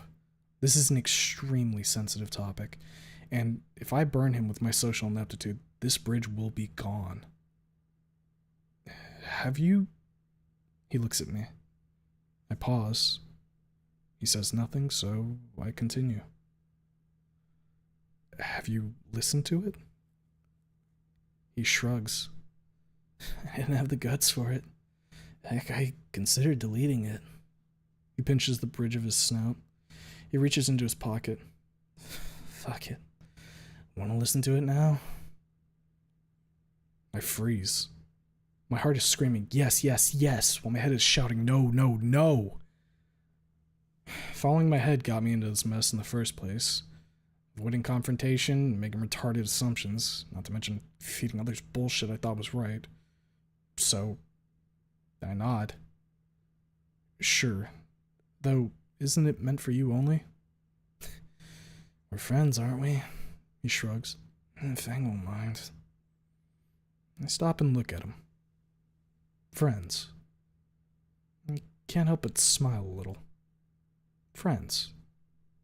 A sliver of fuzzy warmth spreads inside my chest. Yeah, we are. I wait for him to fish out his phone and lay it on the table. He murmurs something, opens the voicemail app. There it is. Dated last Monday. The worst fucking Monday in my life. Reed's life, the lives of everyone at school, and many others. He stops with his finger hovering over it. He looks at me. He's hesitating. There's a question, a plea in his eyes. I give a slow, firm nod. He smiles weakly, then Taps the screen. Sounds of quick footsteps and labored breathing. In the background, muffled tones of sirens and groans of the injured. Ruffling sounds, as if someone was stuffing something inside something. A distant sound of panicked crying, accompanied by sounds of frantic running. Stella, Fang mutters, her voice trembling slightly. She clears her throat. Hey, Reed, if you're hearing this, I'm already dead. I've done it. We look at each other. She says it so casually. Fuck, what was going through your head, Fang? The sounds of the door and Fang's footsteps echoing dully, coming from the phone, grab her attention. She was climbing the stairs. And I've dealt with that bitch. That stupid whore got what she fucking deserved. She pauses. More ruffling sounds. What I'm getting at is... She pauses. What I'm getting at is that I'm done. End of the line. Sirens are getting louder. She must be nearing the door to the roof. She stops, takes a couple deep breaths, and continues talking. There are a few things I want to tell you before I sign off. She chuckles grimly. I know that what Trish did to my guitar. Tell her that I forgive her. I don't know why she did it, but it doesn't matter. None of this matters. None of this ever mattered, Reed. I turn pale. I put my hand to my mouth, tears starting to pool in the corners of my eyes. Reed looks at me, tilts his head, and gives a murmur. A wordless question. I told her this, Reed. I say, my hand moving from my mouth up to my forehead. I squeeze it, anguish crushing the remains of anger from a couple minutes ago. He pauses the voicemail. I keep mumbling. I told her after the concert. She ran to the auditorium. She smashed her fucking guitar. I look at him. She needed me, and I fed her bullshit. Bullshit. Bullshit! I shout, smacking the edge of the table. Looks like me and Trish weren't the only ones who fucked up that night. Reed mutters, staring at me very hard. You have no idea. He looks at me for a second, then unpauses the voice message. Then continues her climb. As for you, my favorite Carfay head, I hope you get off this stuff someday. You'll boil your brain with it. Another grim chuckle. And tell my dad that he's a dickhead and that it's all his fault. Oh, and one more thing. I did it with Anon last night. I freeze. Reed freezes. We stare at each other in silence while a voice from the past keeps talking. Whatever the fuck you hear about it, know that I started it. Anon did not consent. And I knew what I was doing. She pauses, listening to the sirens blaring behind the door. And if you believe my dad, Trish, or anyone saying otherwise, well, I'll fucking haunt you until you shit yourself from fear. And then haunt you some more. She chuckles. And that's all. Thanks for everything, Reed. And Anon. My eyes turn to the phone in a millisecond. If you're listening to this, well, for what it's worth, I love you. The door creaks as she throws it open. We'll meet again someday, Reed. And I'll keep a cozy spot in hell for you. See you around. The blaring of sirens and wind cut off. End of message. I grab the sides of my head. My hands curl up. I start rocking slowly, back and forth, staring at the phone so hard that it's a miracle it doesn't shatter under the force of my gaze. I feel Reed's eyes on me. He's waiting for me to explain myself, I think. I showed mine, now show yours. We went back to my place. I begin. It takes me about an hour to tell him what had occurred. He stares at me the whole time, not moving, barely blinking. There's no accusation or anger in his face. And honestly, I would much rather have those to deal with than the quiet, calm inquisitiveness it bears instead. Makes me feel like I'm back at the police station. A little. Reed doesn't hate me. Or does he? Why the fuck didn't you tell her earlier? I understand immediately. Naomi's plan. I don't know. I was meaning to, but... Reed punches the table, silencing me. But what? His voice is calm, but his face is angry. Fuck, dude. He shakes his head, holding it with one hand. You could have told her this literally any other time, but you chose that night? You fucking dumbass. He leans away, baring his teeth. He's holding his head with both hands now. That's what must have given her the final push. I can't even fall in love with her. I can't even fall in love without her interfering with it. I'm still. My hand sits over my mouth. When did it get there? You don't like me. You just wanted to change me to something I'm not, just to get Naomi off your back. I bite my fingers. The events of prom night start resurfacing in my head. I can almost feel the kick I completely fucking deserved. You took me away from my friends. Say something, you piece of shit. You ruined our band. I just sit there staring at him, while Fang's screams and sobbing echoes in my head, over and over and over, louder and louder. My eyes are dewy again. I bite down harder and harder until I pierce the skin. What have I done? What have I done? Fucking unbelievable. Reed grabs his phone and makes his move to rise. I'm supposed to be the shitty... Reed, I'm about to do something absolutely fucking horrible. Okay, it's a voicemail. Reed, I'm about to do something absolutely fucking terrible. Please pick up. He freezes. Then looks at his phone. Another voicemail.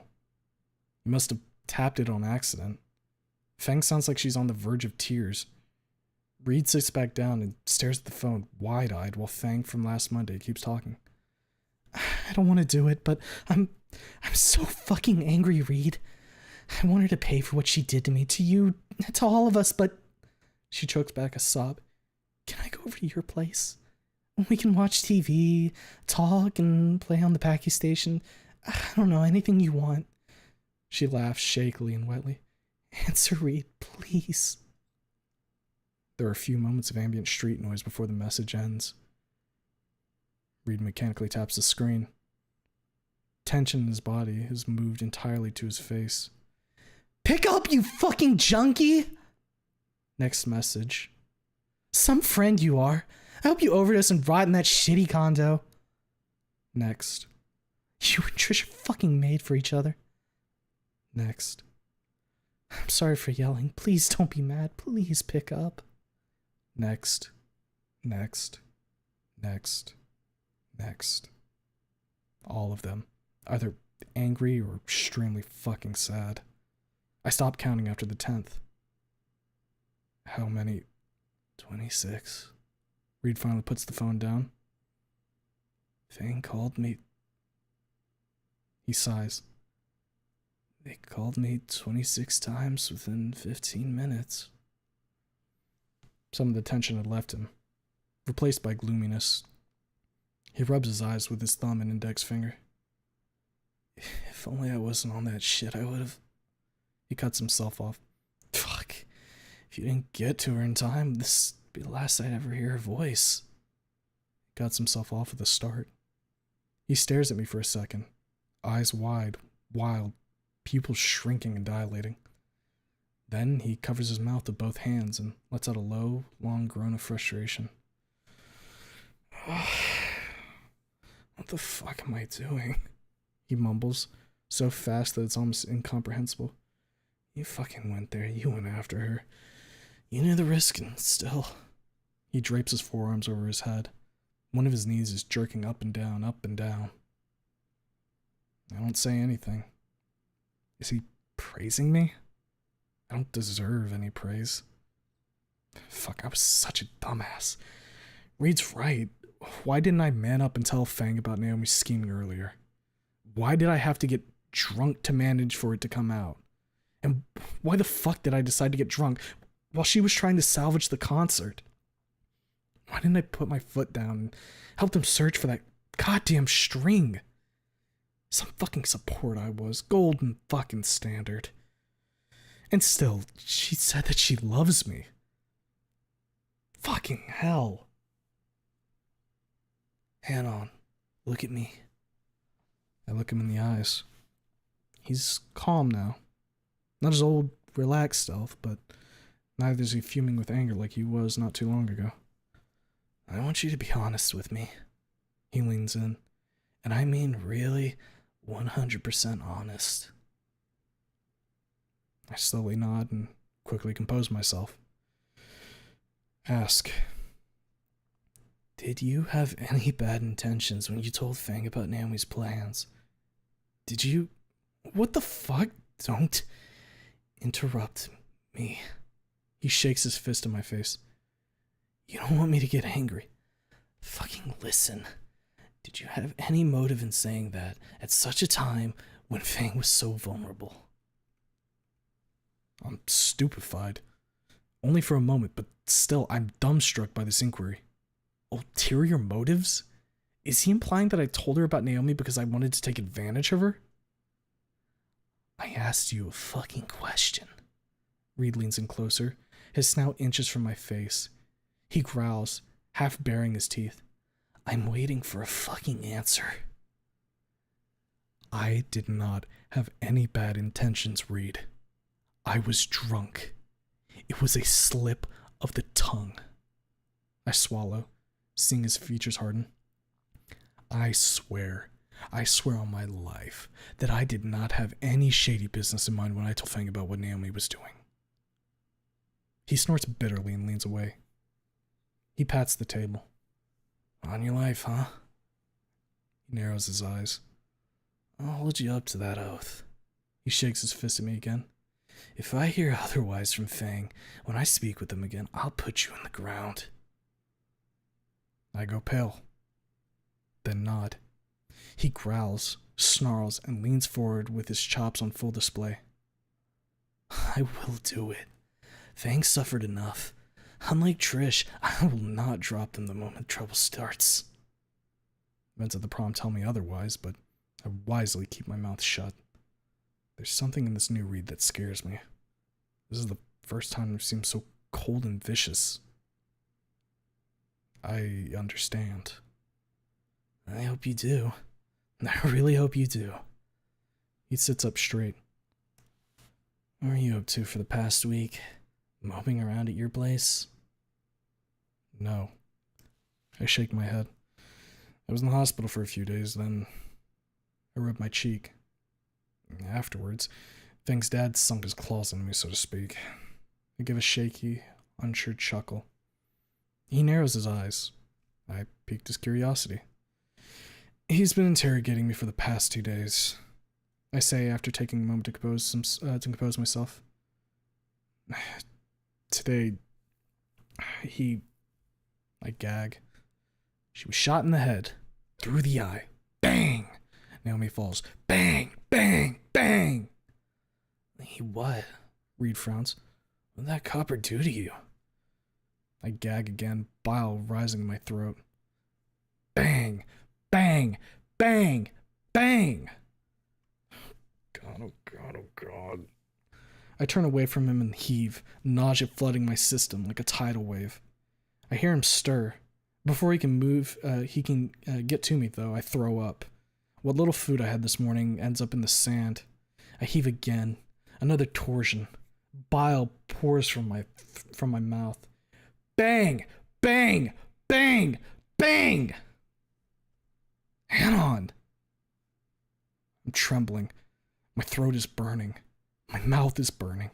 I'm keeled over, staring at the puddle I've made.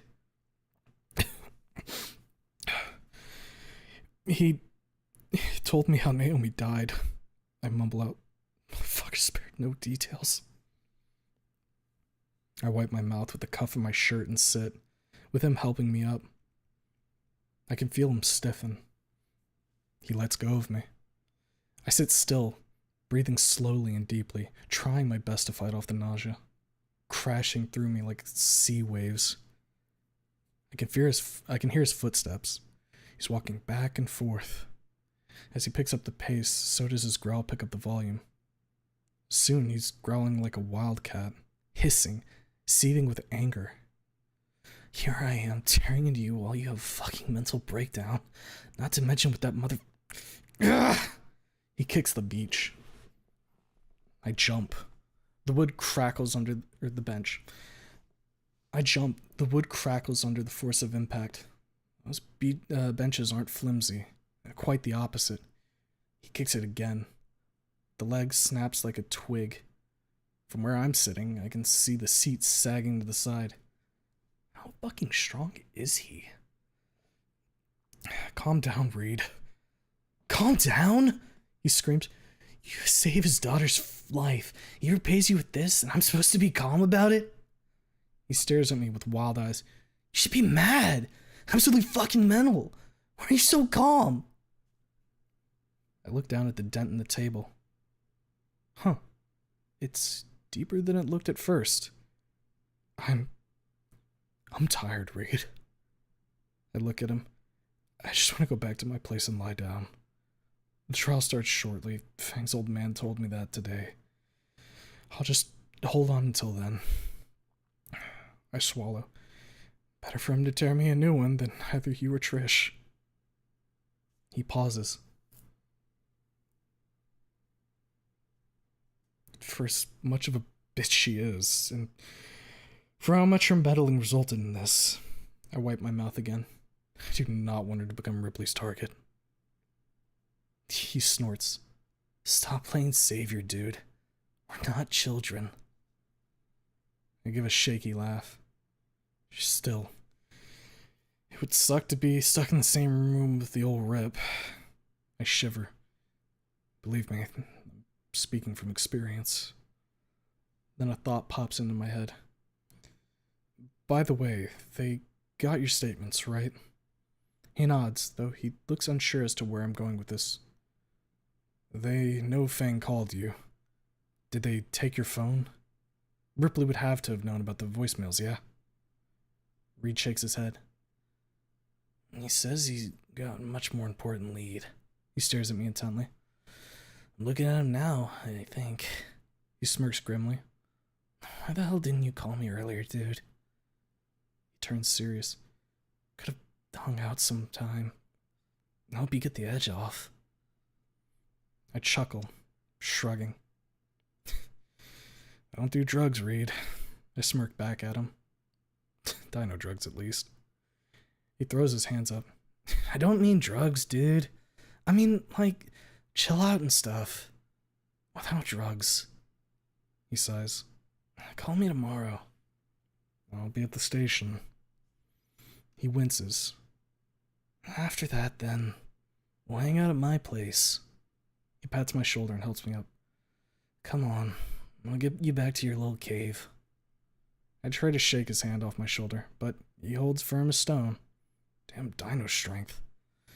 I'll be as strong as you one day, Reed. Just you wait. I can fucking go there by myself. Yeah, and get jumped by a crackhead in some back alley? He shakes his head. No way I'm letting you into Skin Row alone. Not fucked up like this. Come on. I start. How the hell does he know where I live? Rosa texted me. Pats me on the back. Come on. Me and my big fucking mouth. We start a slow walk towards the city. I swallow, grimacing as my throat contracts. I can hear my throat, or I clear my throat and try to come up with something to keep the conversation. Hey, Reed. Yeah? I reach into my pocket and, from my wallet, produce the prescription Doc Jones gave me. I show it to Reed. He eyes it absentmindedly. Do you know what this is? If it isn't some dino medicine? I grimace again. Well, let me see. He takes the slip from me.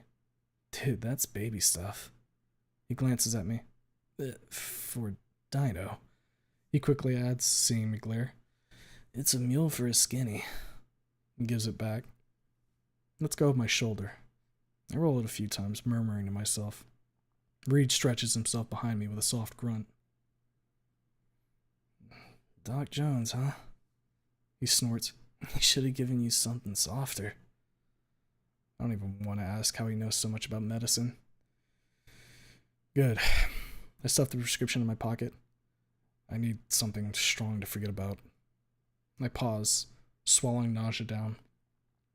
You know. He nods. I can't argue with that. Just don't take more than he put there. It's very easy for a skinny to overdose on this. We leave the beach and head for the bus stop. On our way, we swing by a drugstore where I get the pills. I read the label as we leave. Ativan. Just remember, don't take more than Doc put on the slip. Reed reminds me as I stuff the bottle into my pocket. Yeah. Reed grabs my shoulder and spins me to face him. He looks me in the eyes. It's now just really close to my face. So close, in fact, that I need to lean away a bit to avoid having my eye poked out by it. I mean it, dude, he says, staring at me hard. If you take too much, this will kill you. He stabs my chest with his finger. Ow. That hurt. Ugh, literally. Damn raptor claws, what's his problem? Okay, I get it. Fuck. I rub my poor rib. Are you scared that I'll off myself or what? He frowns. You're my friend, dude. Shakes me gently. Well, gently for a dino. My brain rattles inside my skull from sheer force of the shake. You can be a total dumbfuck sometimes, though. Be careful, okay? No need to remind me of my ability to fuck up. Had plenty of opportunities to reminisce about it over the past week. I give a few slow nods. I should have prescribed you some ammonifiline, too. Reed murmurs, then continues out loud. So you have a blocker in case you overdose. He pats my back. I have to swing by the hospital tomorrow. My curiosity gets the best of me. It's been gnawing at me for the past half an hour. How the hell do you know so much about this stuff? A look of sadness, mixed with great tension, passes over his face. It lasts only a moment, but it's enough to tell me that I shouldn't have asked that. He doesn't answer. Instead, he turns and nods at the bus stop at the end of the street. I follow him, watching him slouch slightly, with his head down and hands in his pockets. I really need to learn to bite my fucking tongue. Hey, Reed. I speak up. It's unbearable walking in this tense silence. Yeah? His voice does not betray his sour mood. Do you know Doc Jones? He looks over his shoulder and nods.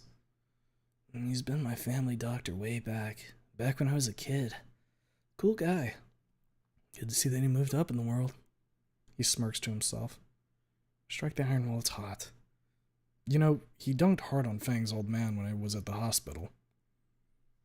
His smirk widens. There's that spark of relaxation, twinkling weakly in his eye. Really? He chuckles. Never did strike me as a tough guy. You have to tell me. Alright, so I was waiting for my results. I relay to him what occurred between Doc motherfucking Jones and the executioner. And I spare no details, and even slightly exaggerate the events. He needs a laugh. Guy looks almost as spent as me. What was he up to for the past week? He chuckles, shaking his head after I finish my meticulously crafted story. Little Doc sure knows how to put people down, huh? He laughs softly, covering his mouth with his hand. Those who deserve it, anyway. I nod, satisfied with the effect my story had. He's much less tense now. Hell, he's even smiling a little. It's not much, but it beats seeing him sad and gloomy by a couple 100 miles at least. We get to the stop. He plops down onto the bench, sprawling out like a lazy lizard, while I check the schedule. The next bus to Skin Rose in 20 minutes. Perfect. Oh, by the way, I wanted to ask. I sit next to him. Yeah? He looks at me. Where did you get Rose's number? He shrugs. Some of his good humor is gone, replaced partially by thoughtfulness. I went to visit them in the hospital yesterday. He stares at the buildings on the opposite side of the street, not batting an eye on me. I sit in silence, hunched over, staring at my shoes. There's a time to speak and time to listen. Fuck. Still, this is a mess. Reed grips his knee. I feel bad for having laughed at her so much before it all, you know? I look up at him. He's shaking his head and squeezing his nape with a thoughtful expression. She went to Fang and asked him to stop. And it worked somehow. She almost got herself shot. He looks at me. Real brave, huh? Real stupid.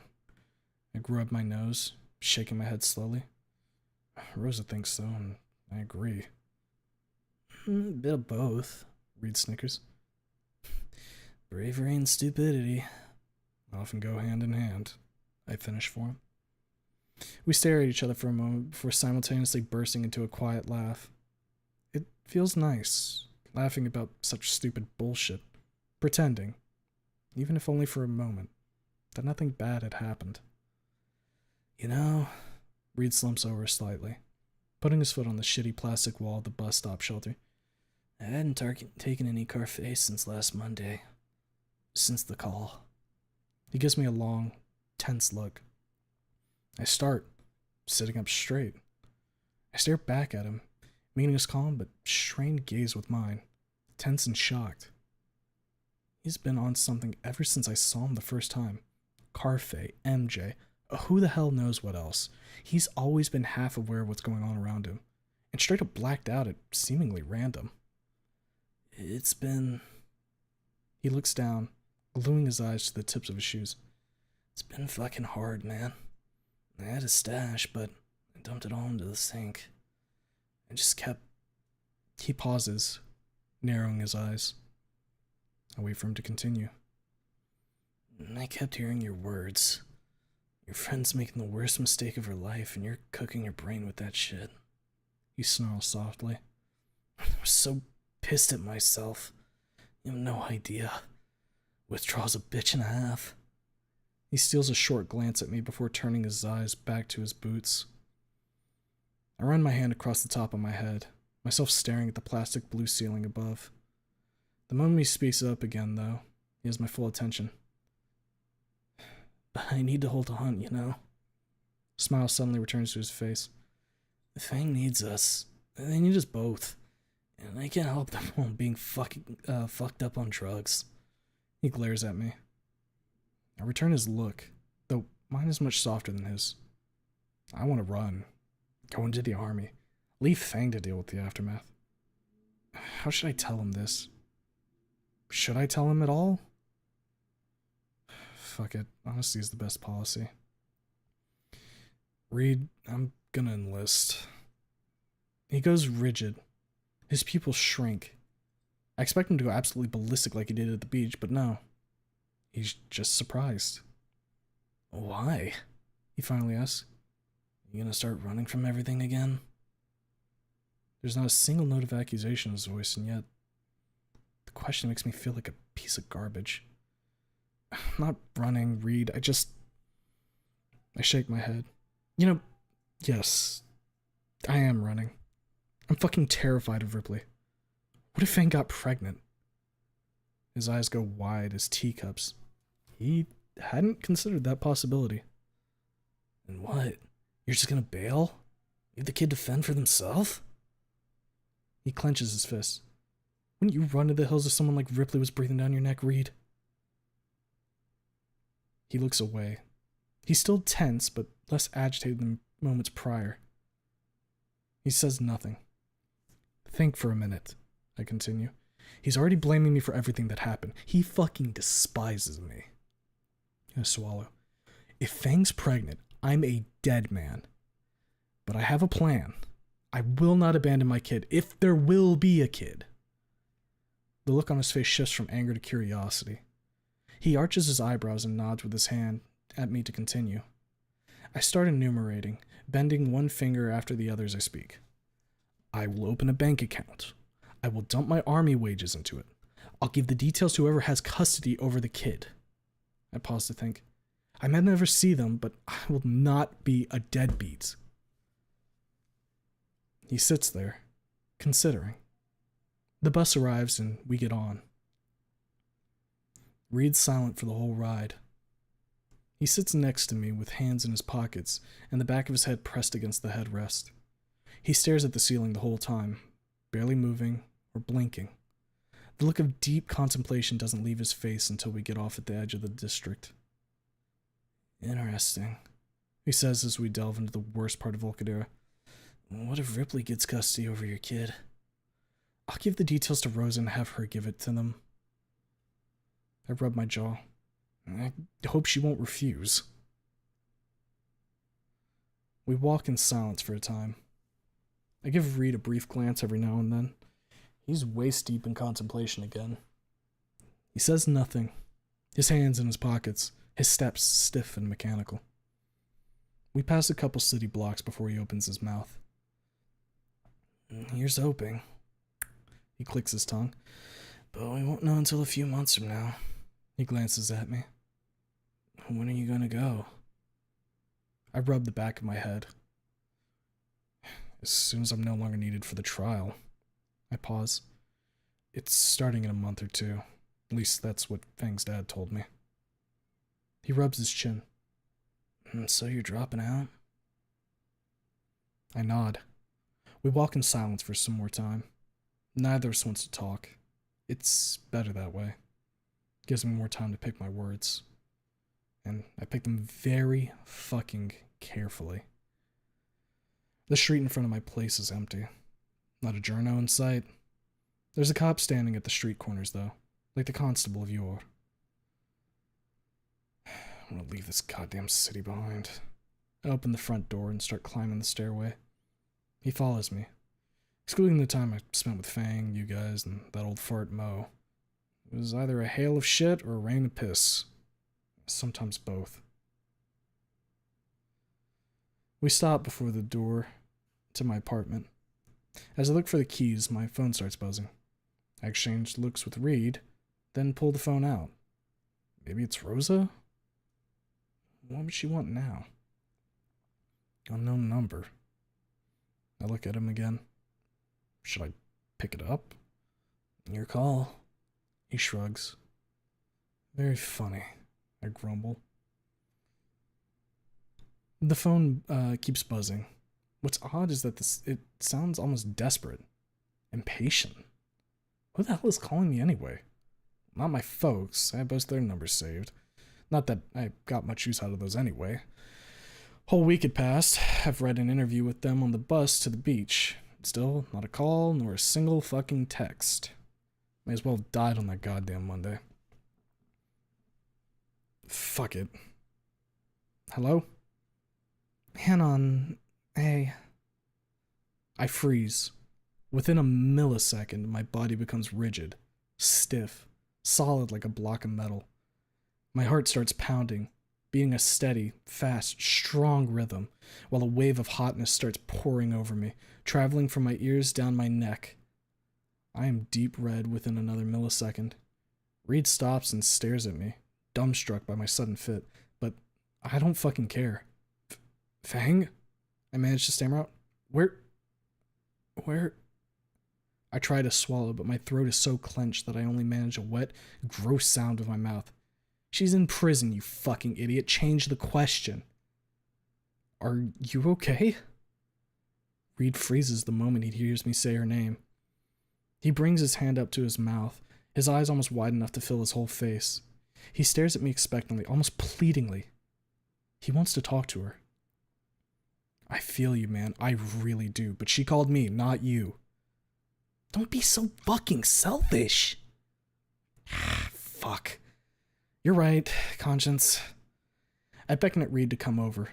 I put Fang on speaker as the two of us huddle around the shitty smartphone as I try, and fail a couple times, to shove the key in with my trembling hand. I finally manage it, after a couple of tries. We pile inside. I lock the door as Fang speaks. I'm not fine, that's for sure, she says, her voice trembling slightly. I fucking killed someone.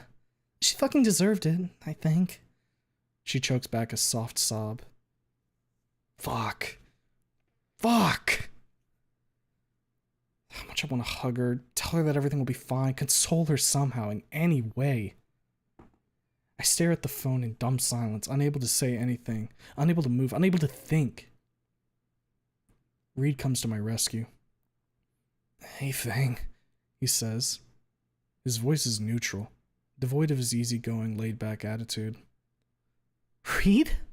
Oh my god, you have no idea how good it is to hear your voice.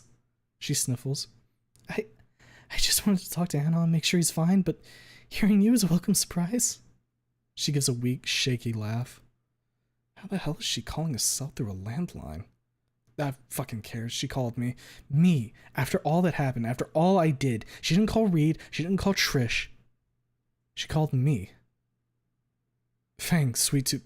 I cut myself off, not wanting to have her hear my voice faltering. Fang, how are they treating you? She sniffles again upon hearing her pet name. Fuck. If only I could reach out to you through this damn phone. It's whatever, she says dismissively, her voice suddenly hardening. Reed, are you sober? Like a priest on a Sunday, he says with a great seriousness. So did you listen to that stupid voicemail? She laughs again. I listened to it with Anon. He told me what happened after prom. She's silent for a moment. A very long moment. The silence lasts for so long that I'm starting to think she may have hung up. But then, as if to contradict my fears, she bursts out. It's all in the past now. Forget about it. Got it? She sounds angry. Really pissed off. Forget about that stupid concert, our fucking shitty little band. Fuck. Forget about Trish if you want. It doesn't matter. None of this high school bullshit ever mattered. You know that's not true, Fang. Reed replies. He's calm. Exceedingly calm. How can he be so serene right now? Me and Anon had a talk. Made me vow and now I'm gonna test it. He glares at me. What fucking vow? She demands. What the fuck did you make him do? Reed takes the phone away from me. He keeps glaring at me for a long, tense moment before turning back to the device. Did Anon take advantage of you the night before? What? She screams. No, fuck no. She's really pissed off now. What, you want to know if I came to him, bawling my eyes out, and if he raped me? Reed recoils hard at that word. I go pale. My heart somehow accelerating. It's beating so hard now that my body twitches softly with each thump.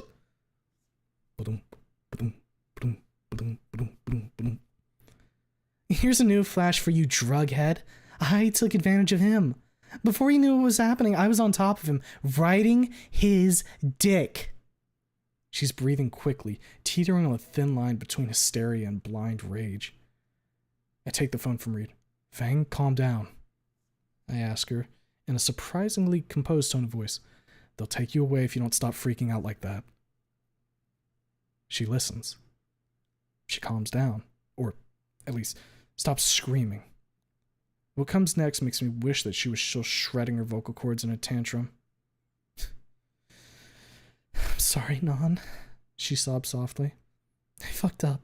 I fucked up real bad. She sobs again. I think I killed more people than just Naomi. The guards keep saying things. She breaks down in tears. How bad is it? Ripley, cradling Nazar's lifeless body, begging for forgiveness. Blood, bullet holes, body bags. I can't tell her this. At least, not the whole of it. It's bad. It's really fucking bad, Fang. She breaks down completely. She starts sobbing, mumbling incomprehensibly, choking on her own breath. I feel Reed's penalizing stare burning into my back, but I ignore him. Is Nazar okay? I freeze. No, don't freak out now. Keep it together. Hang in there, baby. I don't know. Your dad didn't tell me anything. Reed's glare burns less. You didn't see him? No. My voice trembles slightly. She's silent for a moment. Stop fucking lying! She's angry again. Tell me! A partial lie, then. He was alive when I saw him last time. hurt, but alive. Well, that's true. Reed's glare's intensity decreases further. And then I didn't fucking see him. Cops were leading me out of the school flank. I couldn't go and look for him. She's quiet for a long moment. Then she starts crying again. Fuck me. Fuck me sideways and upside down. I'm gonna pass out. Vision's blurry already. Are those tears or an impending fit? My head is swimming. I don't know. I feel like crying myself, but I grip my nerves with an iron hand. Fang needs me. I can't start bawling like a child. I hope he's alive, she mumbles out. I want to apologize for hurting him again. She takes a deep, shaky, wet breath. Fuck. She hangs up. I hold the phone in my hand, staring at the blank screen. I should be crying too. I really should. I should be weeping like I did at the hospital. But I just don't feel it. My eyes aren't dewy. My chest isn't tight. Neither is my throat. Help. My mouth's as dry as pepper. I look at Reed. He looks even more gloomy and sad than at his worst on the beach. He's slouching. His tail lays limp on the floor. He stuffed his hands so deep into his pockets that there are fresh tears on his jeans. He's staring at the door hard enough to punch a hole through. Who should I be consoling here? Should a fuck up of a boyfriend be consoling him? A failure of a friend? Or the other way around? God fucking damn it. I'm gonna go. Reed speaks up. Remember, be careful with those pills. I say nothing while he walks to the door. It clicking shut plucks me out of my stupefied state. I look at the door, surprised to see it unlocked. Then I realize that Reed had just gone out. Fuck me. I sit on the bed, still clutching the phone. Will this damn day ever end? Throw the phone onto the desk. It bounces and lands into the enclosure. Rainbow starts bouncing off it. Good. Fucking stay there. I get up and lock the door, then I turn around and lie down onto the bed. I turn on my back and take a moment to stare at the ceiling before yanking the bottle of meds out of my pocket. Half a pill twice a day. Very fucking well. I take the bottle out and open it. I shake out a single pill into my hand. Huh. An octagon. Interesting. 2 indents crisscrossing. Makes it easy to portion out the doses, I guess. I break the pill in half and swallow. I put the other half on my desk next to the bottle. And now, we wait. After I don't know how long, I start to feel the effects. The hurricane raging inside my head since today's interrogation starts to subside. I start to feel relaxed. It feels nice. Hadn't had that luxury since last Monday. I close my eyes, ready to fall asleep. Boom. My eyes shoot wide open. Who the hell is calling me? Can you just fuck off? I'm trying to sleep here. Boom. Really? Again? This is the second time someone interrupts me as I'm trying to give myself into a sweet embrace of Morpheus. Leave me alone, whoever's calling. Let me dream of Fang and how our lives could have gone if I wasn't a total fuck-up. I will fucking murder you if you don't stop, whoever you are. Leave me the fuck alone. I want to be alone in my little cave. Leave a voicemail. I'll call you later. Fuck off. Oh, for fuck's sake. Slowly rise up and reach for the phone. Incoming call. Rosa. Of course it's Mother Teresa herself calling me. What the hell does she want? I blush. What the fuck is wrong with you? She's worried about you, you ungrateful dickhead. Least you could do is answer the fucking phone. But should I? In my current state, I don't think I'd be much of a conversationalist. Probably make her worry even more. I get that I'm her friend, but the girl's gonna worry herself sick over me. Boom. Fuck, fine. Hey, Rosa. Huh. I'm calm. That stuff really works. Hey, Chico. She sounds relieved. Thank fuck for that. Reed called me. Never fucking minds. I chuckle, rubbing the back of my head. She breathes in. I tense up in expectation of an onslaught of Spanish English, but it doesn't come. She was just taking a breather, not opening a can of verbal whoop-ass. Calm. Wait, I'm already calm. Huh. Those pills really are something else. He told me what you told him. Here it comes. Here comes the pain train. Intercept, intercept. If you'll decide to start hating me and cut all contact with me, Tonterías. Deja de decir tonterías. Niño estúpido. She cuts in, words pouring out of her like water through a broken dam. This was an awful thing you've done, but you can still make amends. It's my turn to cut her off. What fucking amends, Rosa? I should be angry, but I'm not. Thank you, medical science. Hangs in prison. I made her... You didn't make her nothing. She interrupts me. Reed told me about what happened before you played at the prom. I scoff. She huffs. Trish fucking up does not decrease how much I fucked up. I pinch the bridge of my nose. Right at the base. You saw the aftermath. Can you imagine what Fang was going through? And then I crushed her with this fixing bullshit. Rosa says nothing for a short moment. Why are you so calm? The accusation in her voice. Does she think that I don't give a shit about this anymore? Maybe she thinks I gave up? Can't tell her what happened today. Don't add to the pile. Doc Jones prescribed me some medicine. For the nerves. I swallow. There's a hint of bitterness in my mouth left by the pill. It really works. I sigh tiredly. Rosa, can we, talk tomorrow? I'll come by to the hospital. I have something to ask old Doc. You gonna be there? Fine. She sounds very annoyed and very worried. The former makes me cringe, the latter makes me smile. A little bit. You better show up, or I'll show up at your house, and I'll be angry. She pauses for effect. And you do not want to make me angry. I shiver, a tinge of fear punching through the numbing veil draped around me by the medicine. Angry? She was pissed when I fell into her stupid flowers, and she almost murdered that journo. I think I already know what to expect. No tienes ni idea, chico. She says, accentuating every syllable. A pink slipper smashing into my face comes to mind. I shiver again. She's strong enough to make even a piece of shitty foam a deadly weapon. Better not test her.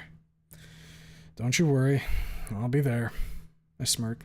If you bring some of the same stuff as last time. She snorts, but sounds much more relaxed. Slipper avoided, thank fucking God. We have a deal then. Stella would be happy to see you. She sighs. Well, bye, Anon. Bye, Rosa. She hangs up. I put the phone on my desk and start staring at the ceiling, checking off what's to come tomorrow. More interrogations. Really hope Ripley gets a grip on himself. I don't think I could handle another autopsy report. Go apeshit, grab Glenn's laptop and smack old Rip over the head with it. That's what he wants. Dickhead. Meet up with Reed. He really wants to hang out with me, despite my fuck-ups. Well, he ain't free of those himself, so I guess we can cry in each other's arms or some gay shit like that. Fuck. That's some mental image. And finally, Rosa. Food'll be good. The accompanying conversation, I don't think so. Here's hoping I can handle it. But I'll cross that bridge when I get there. And that's the end of chapter 4. Oh boy. Well, truth come forward. Anon is fuck tarot. Now people know. Very cool. Question is, are we going to be telling old Rip? Oh boy. Oops, I need to get a drink. I don't think I gotta sit that whole time.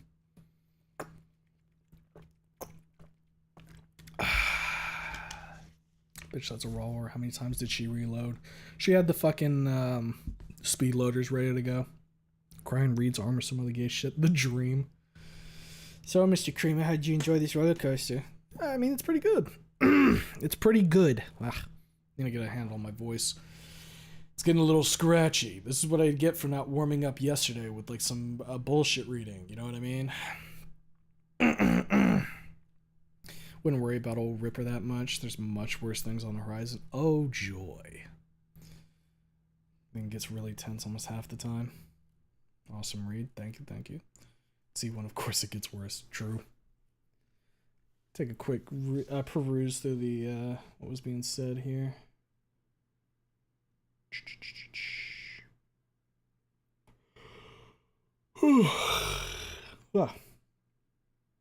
Ah, yes, the R word scene. Didn't Reed have an X-Rocks? Did he? I thought Anon had the X-Rocks. Reed Tard strength. Doc Jones getting free ads.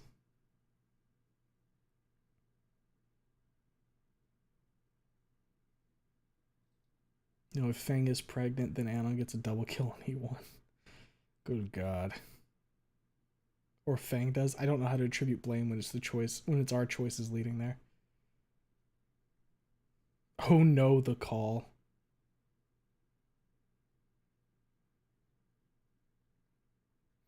Inko levels of intelligence from Anon. At least Anon has more of an excuse than Inko. Everybody's at edge, but has to push on. There's no clue what will push someone. What push will send someone over. Monka Rosa with the slipper. I really don't want Anon to leave, but what options does he have left? He might as well join the police force. And be under old Rip? That'd be something, wouldn't it? There is no light here. Get some liquid. Sound a bit dry. It's just scratchy at the back, that's all. I got water right here, I just need to sip on it some. We're just taking a little bit of a break. Letting my voice recover for a minute. Because we got like another hour of reading here, I'm thinking. At least. It looks like that took us about an hour 10 to get through that one. Figured that this one will probably be about the same length. We keep pace.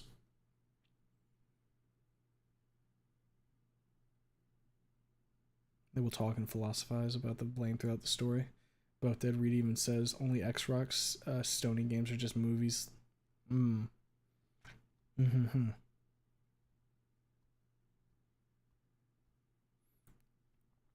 Gets heavier. Stopped Ant chapter. You stopped at chapter 18. I'm taking a break for reading for a bit. Fun. Hope you dislike Rip as much as I do. Rip, old Rip, yeah, he's a bastard, but, you know. If we're trying to be, like, sympathetic to everyone in this situation, you also have to take in consideration that Nazar's, as far as I'm aware, dead as fuck. Rip's only daughter is now in prison for doing a school shooting, and he's the one who has to investigate all this. So, but you know, it's not like there isn't something to understand there when it comes to his character. It's a lot. I mean, you see how everybody's doing right now, and they're not like Fang's parent. Read as far as chapter 22, now just wait, but yeah. Could be chalked up to Fang just saying a console name, like a parent saying, the Nintendo.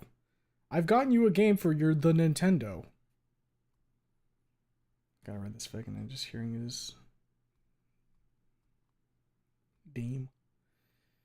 He's the one who should not be investigating this. That's how law works, but he does, and that'll be a shit show. Absolutely. Like Anon even mentions it. Like, he should not be the one leading this whole thing. He should have taken a break, been like, let somebody else take the reins on this. Rip needs some beating for some reality check, nothing more. He just needs to get like a nice firm slap across the face. As much as he wants to like hate Anon and put all the blame on him, like, you know, going into detail about how one of his classmates was executed, you know, kind of, you know, maybe that one not so much. Maybe not that one so much. Nobody is without fault in this situation except for Rosa, Stella, and the others that died outside of Naomi and Nazar. There's a lot of blame to go around. It's not like it falls squarely on one person's head. It's one of those perfect storm type situations. Fishing Trip Ripley also has a hard time communicating and empathizing. Me want Fish Trip be canon. Or just like PTSD fucked. And Fishing Trip is E4 Ripley. That is something to consider too, yeah. I think it's more like a reality check than just hate. He blames Anon for it and wants to take revenge by torturing Anon, which is a very human reaction. It's not a good thing, but it's something realistic. It's like you can understand where he's coming from. It doesn't make it right, but you can understand. That's the thing that with stories like these, you can often understand why a character's doing what they're doing. You can see from their perspective why that's the action they take. You can also say that it's the wrong reaction they should be doing, but it's not like it's that unreasonable. Years of police work, like murders and other shit, and now his kid's one dead and in prison. One of his kids is dead and in prison. Yeah. Not good for him. Not good. Eye for an eye makes the world go blind. Very true. What's that brain to fuck? Don't worry about it. It happens. Happens to the best of us. All right. We're going to go ahead and kick into chapter 5 here in about 2 minutes. I'm going to stretch my legs, just take a quick little walk around my room.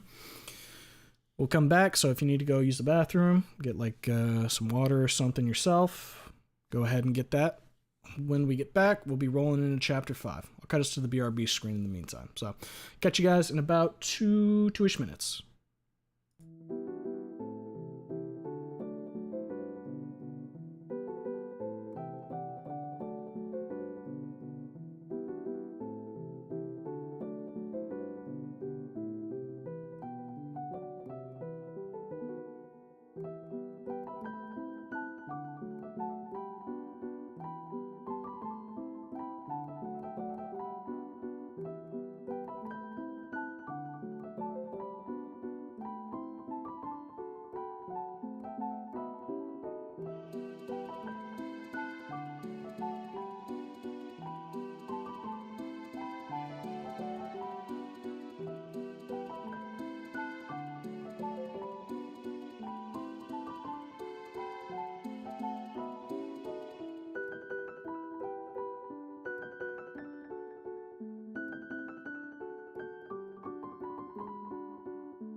Oh, shit. Just realized I was muted. Yep, mic check. That's my B. I always hit that mute button when I get up to leave, just in case. Well, not always. Most of the time, at least. But, yep, we're good now. I got a whole new cold water to go. So, finished off that other one. I think my throat's feeling good for the most part. Just might need to clear it a little bit. But we should be pretty. Ripley's pretty terrible in this one. God damn it. Really, we're doing the jokes. We're doing the puns. Shut. Yes, thank you. As I want to say, but I stitch my mouth shut. I don't want to say anything related to the story because I don't trust myself to not spoil worse than milk in a hot car. Oh yeah, that is quite the potent image, isn't it? Keep it inside and let it age like wine. Ripping the story is a piece of shit, but I feel bad for him. Well, I mean, like I said, you can understand where he's coming from.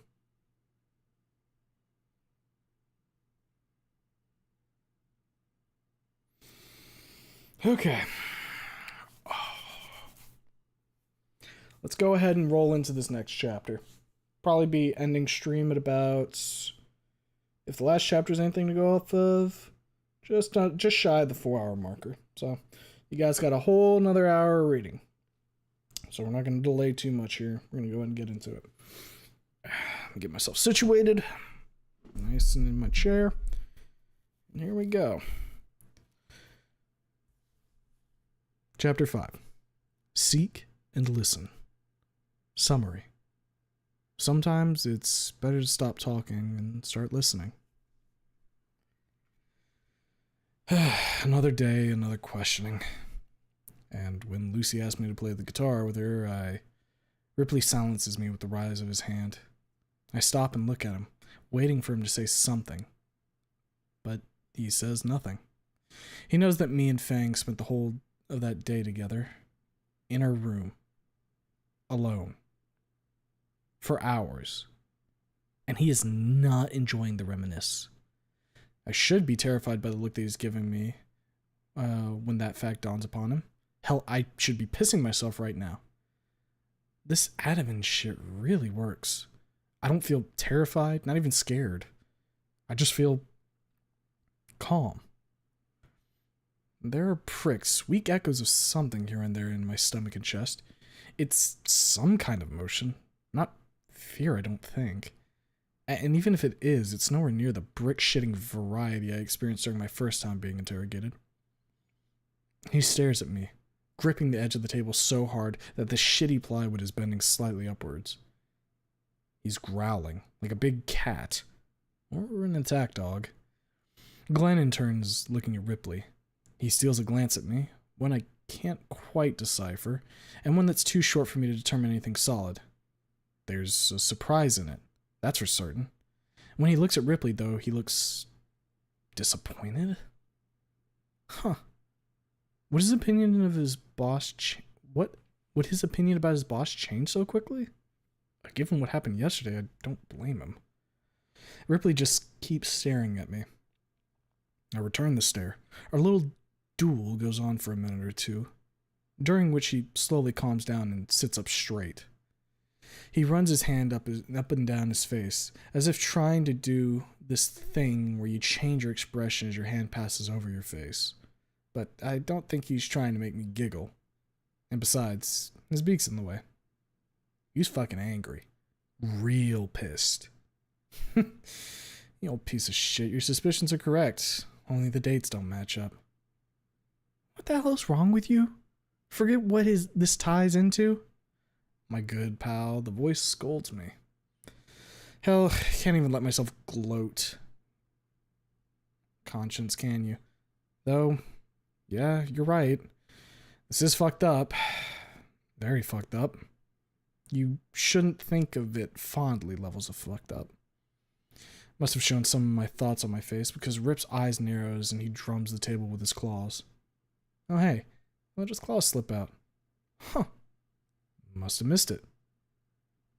Oh fuck, is he actually gonna murder me? I hope that camera isn't a decoy. You what? He asks so suddenly that I twitch out a reflex. if you did something with my daughter. He drags his claws across the tabletop, producing an ear-splitting sound. Nails on the chalkboard. Well, on plywood, but the effect is the same. We only played guitar together, sir, I reply. My voice is calm. Go medical science. Ask Lucy about that day, she will confirm my statement. In my mind, I smile at that memory. The only good thing I've done for her. She showed me her true self, even if for a moment. Felt nice, for a short time. Like nothing else really mattered. There was only her music, and me. Felt good. Wish I could have made more of those memories. But you can't change the past, and I better focus on the present. On the angry, grieving tarot in front of me. Ripley scowls, but stops acting like a child throwing a tantrum and rests his back against his chair. Yeah, settle down, little doggy, back in the cage. I shall do that. He nods at me with his hand. What happened after that? As in, what I did, or... He jerks forward in his chair. Within moments, the tip of his beak is inches away from my face. His movement is so fast, so sudden, that it almost makes me jump backwards and barrel into the wall behind me. Almost. I only lean away to avoid having a crude eye surgery. I do it pretty fast, though. But besides that and the paleness, I show no other reaction. Stop mouthing off, you bald ape, he grumbles. His voice booms in my ears, even though it's only but a mutter. Answer the questions, or I'll have you jailed for interfering with the investigation. Ah, so we're doing the bad cop routine again. And we were getting along so well. I will, sir, I reply, my voice faltering for a moment. Get a grip on yourself or I'll crush you. Come on. There we go. I just wanted to make sure. Do what you were doing for the past 2 days. He sits up straight, with Glenn glaring at him both discreetly and disapprovingly. That's it. Nothing less. He narrows his eyes. Nothing more. 2 hours later, I think. There's no clock on the wall here. Checking my phone was out of the question while grim Ripley was staring at me. I'm let out. Let outside and driven to my apartment. Today wasn't bad. Much fucking better than yesterday, that's for sure. But that's not a high bar to cross. I thank the cop. It's the same guy who's been my chauffeur for the last 3 days. Green, brown-striped Sin Raptor. Built like a goddamn brick shithouse. And he, as per usual, gives me a slight nod before leaving. Man, a few words, huh? Well, I appreciate your efforts anyhow, soldier. Good on you and Godspeed. I entered the apartment, locked the door, sit on the bed and call Reed. Gotta tell him I'm gonna be a little late for our meetup today. Have some other things planned, like not pissing off a beast of a woman. He picks up after 3 beeps. Hey, Anon. Hey, Reed. I pat the tip of my chin with my fingers, looking into Rainbow's enclosure. Gotta feed the little fella. He hadn't had any since last Monday, poor guy. Oh, yeah, I'll be a bit later than I told you in the morning. Going to the hospital? I nod, then realize that he can't see me and reply in positive. He murmurs something. There's rumbling on the side as if he's moving furniture around. You need help with that cupboard, big guy? He pauses, then gives a short chuckle. You're in a good mood today, he notes. Those pills are working, huh? Like a motherfucking charm. I pick up the bottle and rattle it. Gotta ask Doc for those blockers, though. Don't want to flatline in a moment of weakness, you know. Smart, he agrees. More rumbling. I'm glad you took my advice to heart. I ignored it before, not gonna make the same mistake again. You're a smart guy, Reed. Much smarter than me. Even if you can be scary when sober. And I'd have to get used to that. What are you doing anyway? I ask him, putting the pill bottle down. Moving my couch. He heaves and grunts. Crash. Fuck. Footsteps in the background. Hey, dude, I'll call you later. He hangs up. Huh. Well, time to call Doc Jones, I guess. Tell him what's what. I do that. He's surprised at my request, but hearing who gave him the idea puts him at ease. Minophiline, you say? I pause. A pause. Then a thoughtful murmur. Come by my office today. I'll see what I can do. I go to the hospital. Doc is waiting for me at his office. He beckons me to sit after I enter.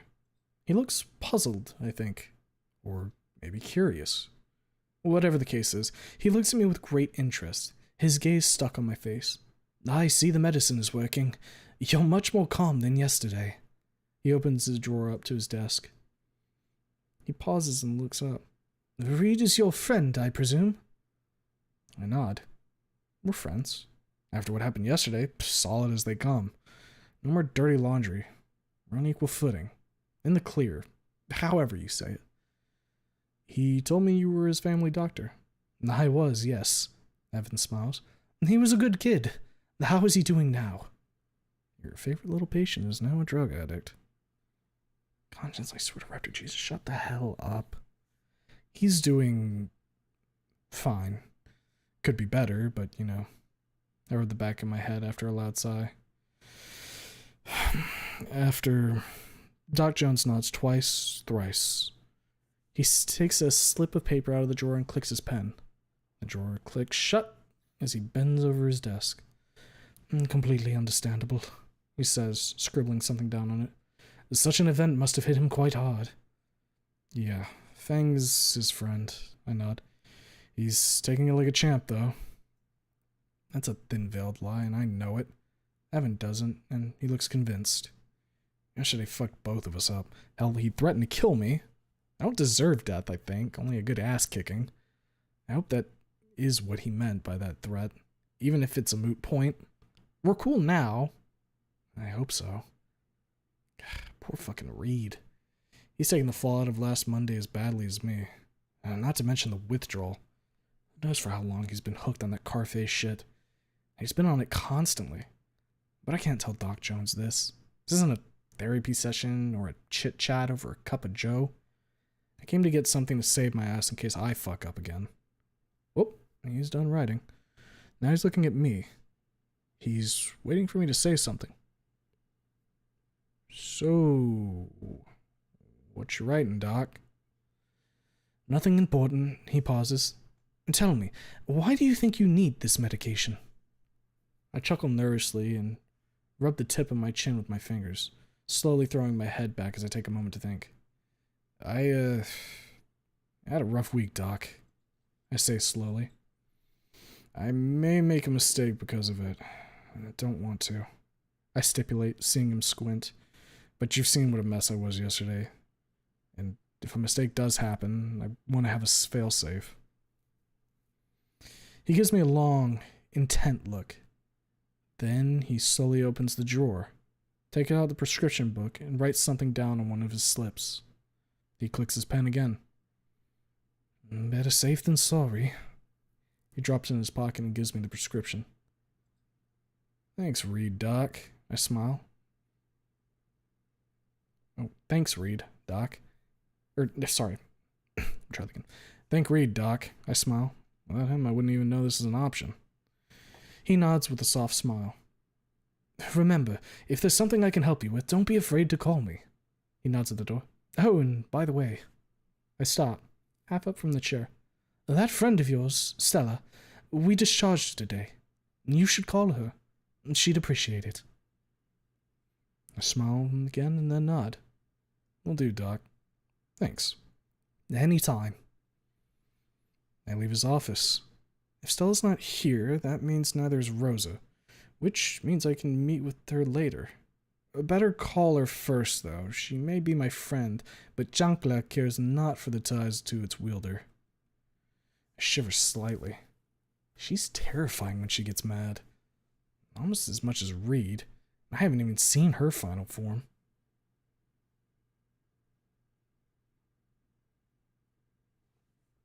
Sorry. As I walk through the hospital, Fang pops into my head. I deflate somewhat. My shoulders slouch slightly. The tinklings of sorrow prick at me as I reminisce over the call yesterday. Sorry, Sweet Tooth. I have no choice but to leave. Either college or service. My grades are shit. I'd barely pass anyway. Vision of Ripley cracking my skull open is a good motivator as well. And besides all that, I don't see myself starting a career while my sweet, sweet girl rots in prison. Guess I'm a bitch for punishment. Hell, I even called my old man this morning and shared my plans with him. He agreed to my terms. Didn't sound like it made much of a difference to him. Damn bastard never gave a shit about me. Fuck him. Could have died in the shooting. He'd probably let them bury me here. Out of sight, out of mind. Gives a shit about him. Or mom. I have people who care about me. Even if they overdo it sometimes.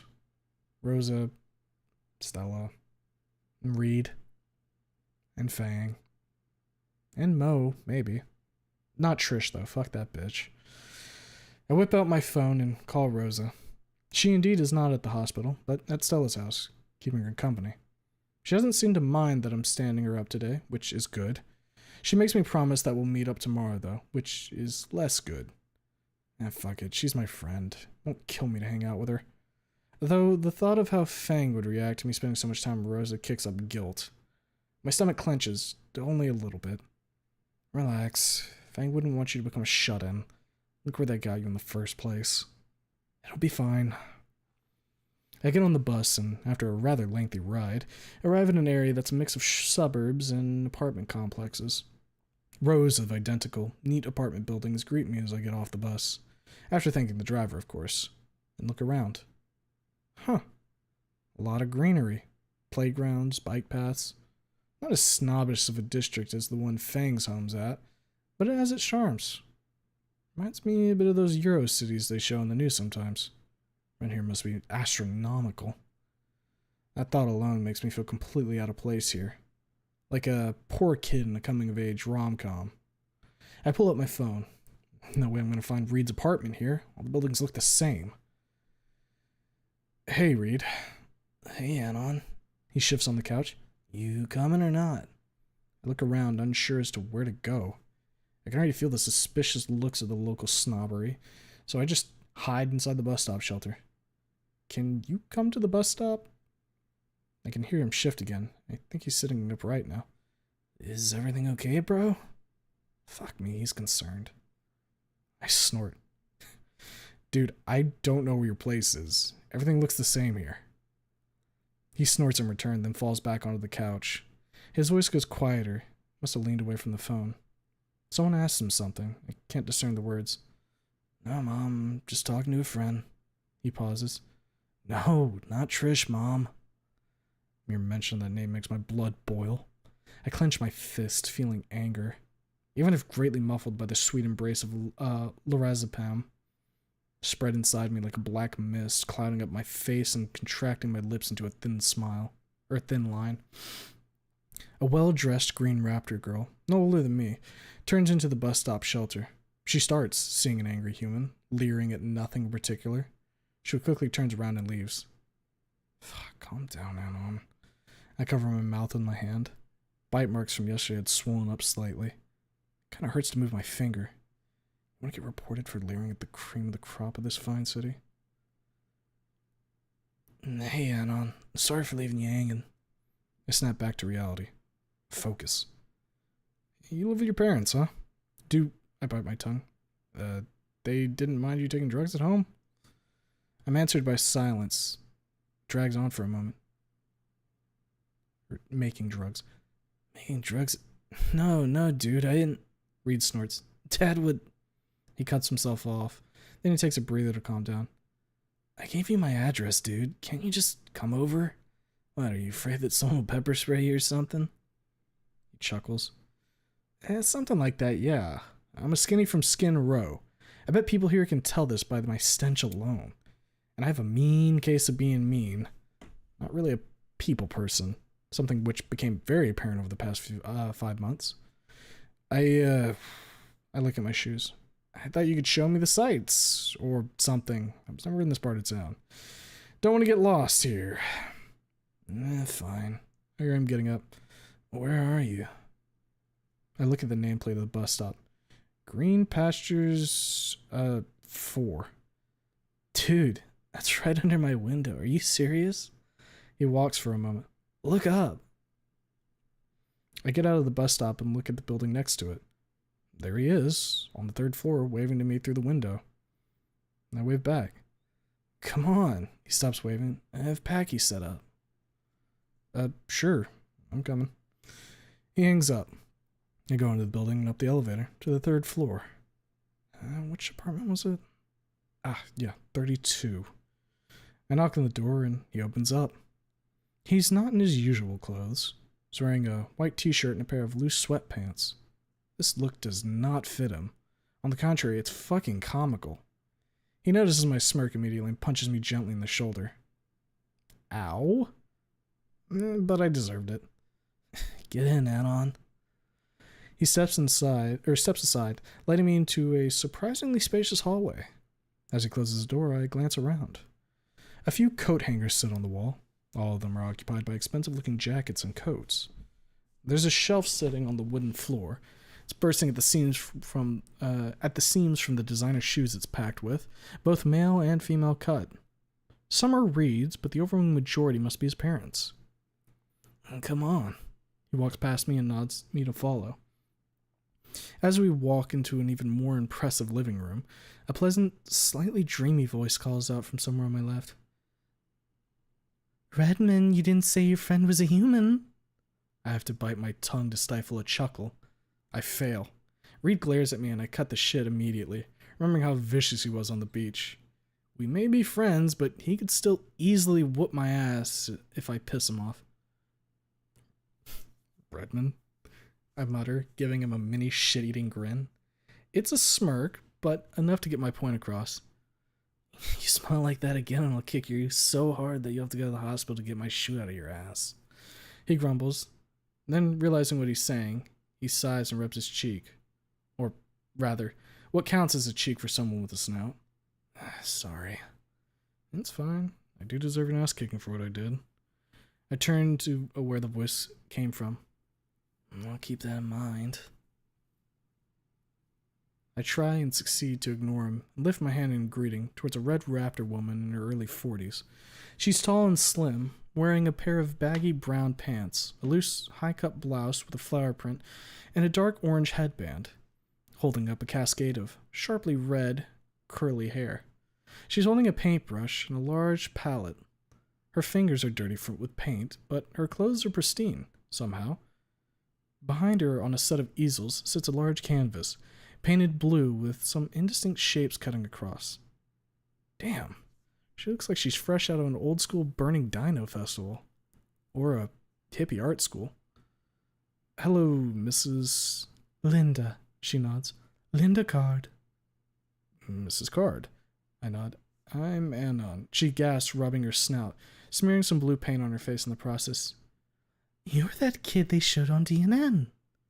Oh, fuck no. Have you given an interview yet? How did you do it? Were you scared? Did you know her? I turn to Reed for support. He quickly intercepts his mom by cutting into the avalanche of questions and inquiries she already starts piling on top of me. Anon doesn't want to talk about it. He looks at me. Go to my room, dude. Down the hallway, last door on the left. I nod and quickly leave the living room. I can't be mad at her curiosity, even though every question cuts deeper than the last. She doesn't know. She doesn't have to know. It's better if she does not know. For her and for her son. Bang. Bang. Bang. Bang. Nope, no.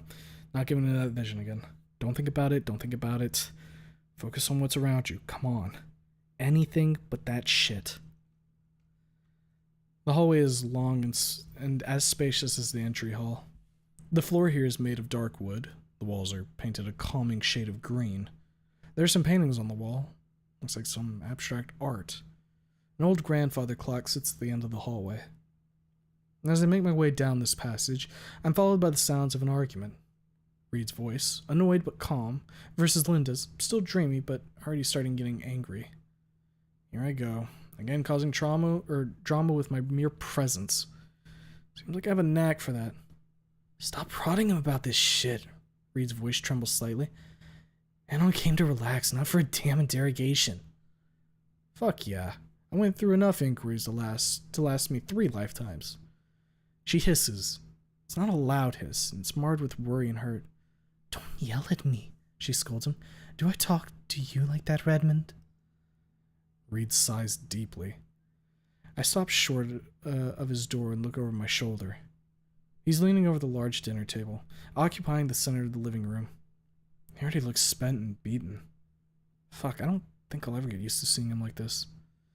I'm sorry, Mom. He rubs the side of his head. It's just what went down at school makes me so... He sighs again. So tense. On the edge. He clenches his hand resting on the table. Fuck, Mom, you have no idea. She comes over to him and pulls him to a tight, affectionate hug. He freezes, then slowly puts his arms around her and rests his head on her shoulder. We'll get through this together, Reed. As a family, she says softly. I watch them stand like that for a flash before I turn my head away. It's their moment. Don't want it to creep. Must be nice having a parent that gives a shit about you, not seeing you as a fucking burden. Fuck, I'm thinking about myself again. Me. Anon Y. Mouse, the most selfish guy alive. Just now noticed that the door on the right is slightly ajar. A raptor, slightly younger than Reed, is peeping through the crack, watching me. He notices me staring and starts, slamming the door shut by accident. Orson? Linda calls out. Sorry, Mom. He just wanted to see the skinny missus. I joke. She gasps. Oh shit, she's pissed. Oh no, that is good and holy. Don't use such language here. She pauses, especially not in a self-deprecating manner. Unbelievable. Reed comes to my rescue again, literally this time. He grabs my shoulder and shoves me into his room, then shuts the door. He goes over and sits down on the couch. I look around and then decide to join him. The walls are cream-colored, a few posters here and there, video games and music bands, a closet and some shelves full of all kinds of things, a bed, the couch, a drummer set, and the corner. It's not the same you use during the concerts. Must be a practice set or something. His room isn't as large as I imagined it would be, seeing the other parts of the apartment. Hell, his home is nothing like I imagined. I expected him to be living alone in a ruined shack of a single home in some slum suburbia, with a meth lab tucked away in the basement. Instead, he lives with his folks, in an apartment that puts Fang's home to shame. Talk about jumping to conclusions. Good thing you kept that huge mouth of yours shut this time. I plop down next to him. There's a dent in the floor to the right. Must be where Reed dropped the couch. Wonder if it was his mother coming over that made him hang up so suddenly. So, what are we gonna do? He shrugs. I don't know. We can play, Gran Turismo? Never been much of a racer guy. Especially not a sim guy. Fucking hate simulators. Sure. He pops the disc in. As the title screen appears, I turn to him. It's a nice apartment you got here, Reed. Yeah. He mumbles, absentmindedly clicking through the menus. I must be killing your folks, though. He snorts. I arch my brow. He shakes his head. Rent? Dude, my parents own this place. I don't know why I'm not even a bit surprised. Must be the sweet Lorazepam talking, keeping me in line. Whoever came up with this shit, thanks. You're a literal godsend. I don't say anything. I just watch him play for some time, myself not really feeling like taking a turn. Not like he asks. He sinks neck deep into the gamer zone very quickly. Guess we both need to tune out our thoughts from time to time. We just use different methods up to this point. I think of the day after prom. I spent the whole fucking day playing video games. Did not want to think about anything. About Fang, about what I said, about what I did and didn't do. I zoned out. Like Reed is at the moment. But I can't just sit here and say nothing. He's tense. Something's gnawing at him. Hey, Reed. Noah. He starts, making himself crash into the wall. Oh, fuck. Pauses the game. Oh, what's up? Is something wrong? He frowns and turns back to the game. Just like I did when Fang needed me. He unpauses and keeps playing for some time. You're all tensed up, dude. He growls and throws the controller. Lodges itself between the pillows. Look at it, then at him. Trish called me. He shrugs and crosses his arms with an angry snarl. Why? How the fuck would I know? He snaps. Told her to fuck off and she started crying. Picks up the controller and hands it to me. I hung up on her. Now you drive. I take the gamepad and continue the race. I'm only half aware of what I'm doing in game, too preoccupied with thinking about what Reed just told me. Trish called him? Wonder when was the last time she did it? Probably last Monday. Something tells me that we won't be getting that pole position. Maybe you shouldn't have been so... Like you're one to talk, Anon. He crosses his arms and leans against the backrest. I almost had a stroke yesterday. He looks at me with a nasty grimace. I'm putting that shit aside. She shouldn't have done the shit she pulled. I pause the game. Still, she's your friend. He stabs an accusatory finger at my rib, making me jump and wince. Not like you tried to make amends with her before or since. Turns to the screen and sits there with one hand gripping his knee, trying to stop it from jerking up and down. He stares at me, anger sparkling in his eyes. Ah, fuck, here it comes. Hope he won't be giving me that ass kicking he promised.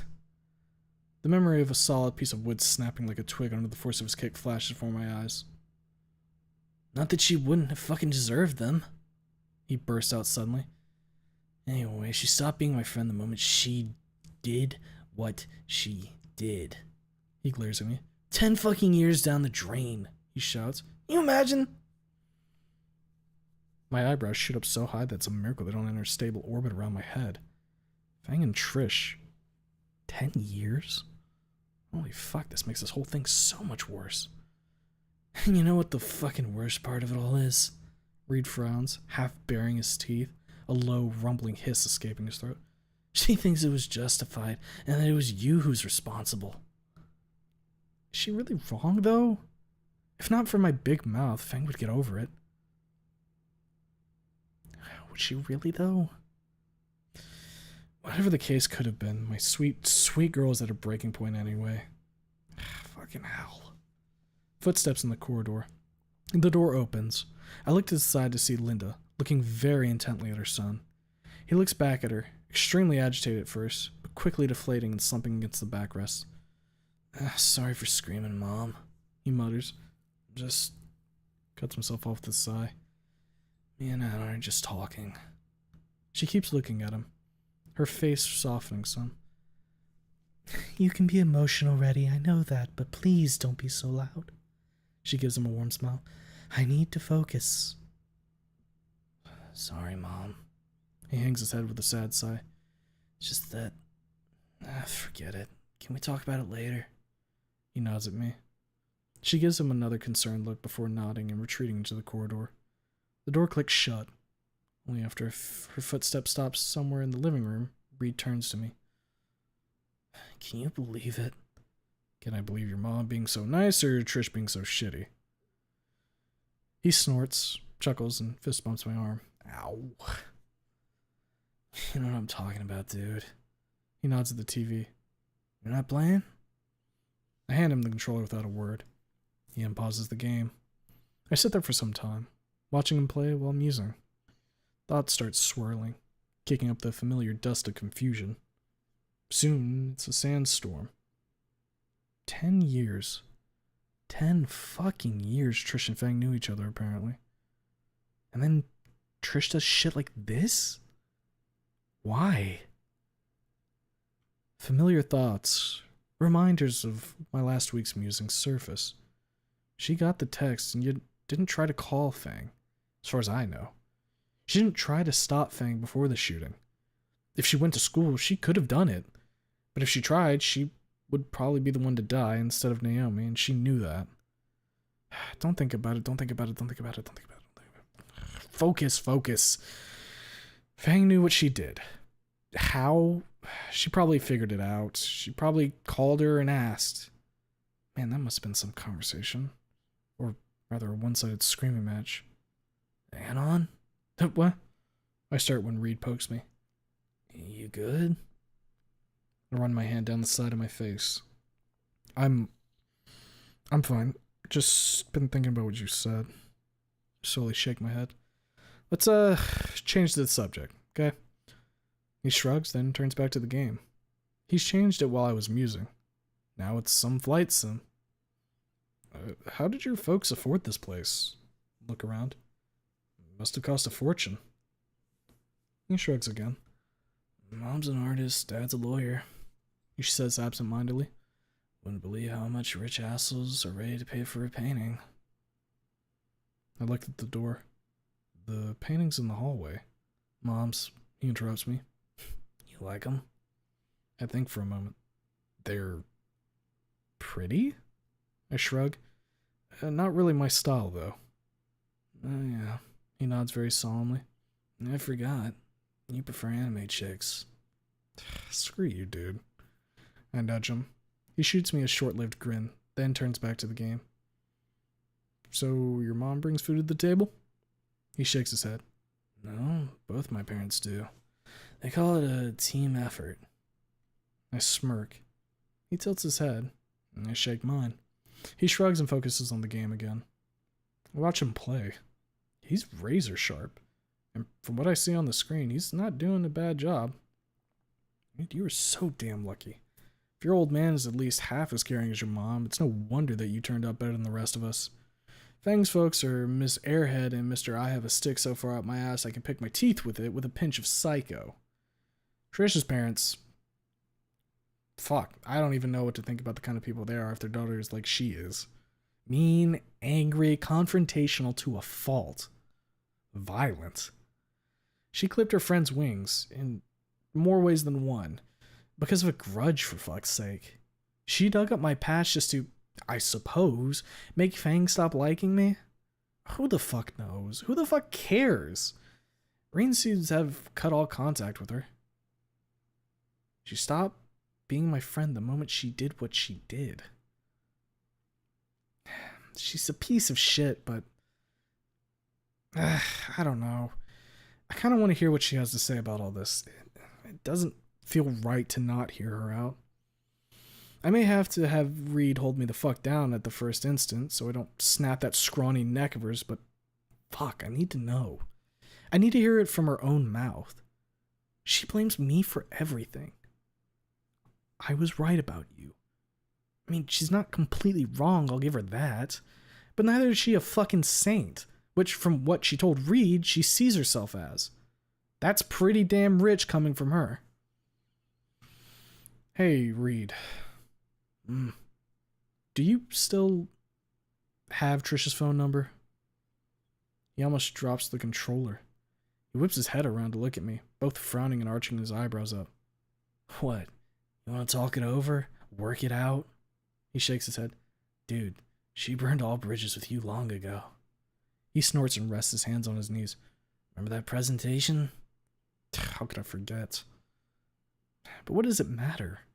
Compared to what happened later, that was nothing. Sure, it was a shitty situation. I ended up tumbling down a flight of stairs, but on the other hand, this whole debacle brought me closer to Fang. Yeah, but it's not about that. I want to talk to her about your last rehearsal. Hearing the words last rehearsal has the weirdest fucking effect on him. He freezes, then, without a word, he springs to his feet, and dropping the gamepad onto the couch, he books it to his desk, from which he grabs his phone.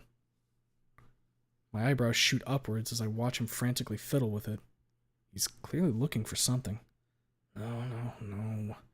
He mumbles, scrolling through who knows what. Damn, where is it? He stops and nods with a triumphant grimace. Got it. You got what? I ask him as he makes his way back to the couch. Our last rehearsal. Trish's tablet broke, so I recorded it on my phone. He motions with his hand at me to be quiet. Watch. He skips to somewhere in the middle and presses play. Fang sits on the edge of the stage in the auditorium, swinging her legs. Behind her, Trish is fiddling with her, Fang's, guitar. I look at Reed. He points at the screen. Are you done, Trish? Fang turns her head. You want this thing tuned right or not? The little gremlin replies. I can tune it myself, you know. Fang gets up. Give it to me. Trish holds the guitar to her chest. What, you think I can't tune a fucking bass? Fang groans, shakes her head, and sits back down. Meanwhile, Trish keeps turning the screw on the guitar tighter and tighter and tighter. I frown. I'm no musician, but even I know you're not supposed to threaten the strings so fucking much. I glance at Reed. He points to the screen again. And now the bombshell, he mutters. Listen. You got spares? Trish asks Fang. Of course I have. Fang scoffs. You think I'm retarded? She lays down onto the stage. It's a big day tomorrow. We can't fuck this up. No, we won't. Trish strums the guitar a few times. No one will forget that night. I frowned. This is a bit weird, but I don't see why. I'll bring 2 packs, Trish continues. We can't have this shit going wrong. Cool, Fang shrugs. Less crap for me to worry about. She smiles at Trish. Thanks. Reed pauses the video. She had no fucking spare strings on her prom night. He clenches his fist at the screen. Fang always had spares on her when we played. Except that time. I know I should be mad. Reed certainly is. He's staring at the screen, more specifically at Trish, with such intensity that if his glare could kill, that purple piece of shit would have died 10 times over. Me? I'm dumbfounded. Absolutely fucking stupefied. Lying in your friend's face about something so important to them? That's cold. Vacuum of the fucking space cold. How could you be so fucking ruthless, Trish? What the hell was your motive? You didn't tell me about this yesterday. I glance at Reed. I completely forgot about it, he admits. I was lying in bed after coming back from your place, trying to sleep, but I couldn't stop thinking about Fang. He closes his eyes and shakes his head with a bleak chuckle. You and I both, buddy. You and I both. I thought I'd look at some old vids I took of us, you know? Reminisce about the good days. I nod. I myself spent the few hours before dozing off staring at pics of me and Fang. I came upon this. He nods at the video. And that's how I remembered. He sighs and stuffs the phone in his pocket. Fuck me, dude. You still want to talk to her? I shrug. Now that I saw how things went with my own eyes, I'm not so sure. She ensured the string would snap. She lied about bringing spares. She interfered with the search for the spare. What could she tell us? She could tell us why she did it. I look at Reed. Won't change anything, but at least we'll know her reason why. Who the hell cares about her motive? Reed shakes his head violently, almost punting me in the dome with his snout. I lean away, trying to avoid getting a concussion. If she didn't do it, none of all this would have happened. He smacks his knee. Hell, Naomi would probably still... He cuts himself off and looks at me. Oh, fuck, dude. Sorry. He grabs his forehead so hard that his knuckles pop. Nausea comes, but it's gone pretty fast. Only a few pangs of anxiety and dejection. I'm fine. You're right. Fuck her. Fuck her to hell. I don't feel like gaming anymore. Hell, even movies sound more like a chore than a relief. What I want now is some peace of mind, or some peace and quiet to think, to digest all this info Reed dumped on me. Some fucking R&R. Hadn't relaxed a bit, only got more to think about and beat myself over with. And the pill's starting to wear off, I think. I can feel my anxiety starting to creep up on me like a spider. Fuck, I'll have to go to the station again tomorrow. The thought alone has been enough to make me start to wince. Reed, I think I'll go. I get up slowly. I think I need to think. And rest. He gets up with me. We leave his room and go back through the living room. I look around. It's spacious, like this whole apartment. Just now noticed the family photos and portraits taking the majority of the shelf on the wall opposite to where Linda's working. Linda stands at the far end of the room, bent over her canvas. The shapes I saw earlier had been filled in with a flurry of colors, turning the sky blue turning the sky blue surface into something that kind of resembles a mountain valley or a very large salad bowl. She turns upon hearing us walk past. She hadn't cleaned her face yet. There are even more fresh spots around her lips. Did she dip her brush in her mouth or what? "You leaving already?" she asked me. I have things to take care of, Mrs. I rubbed the back of my head. Why the hell am I so awkward? "Come on, Reed. Let's go." He shrugs. "Sure." We go to the door and go down the stairs. Halfway down the stairwell, I notice someone climbing up. Yellow hoodie, yoga pants, an expression of constipation and annoyance. Speak of the fucking devil.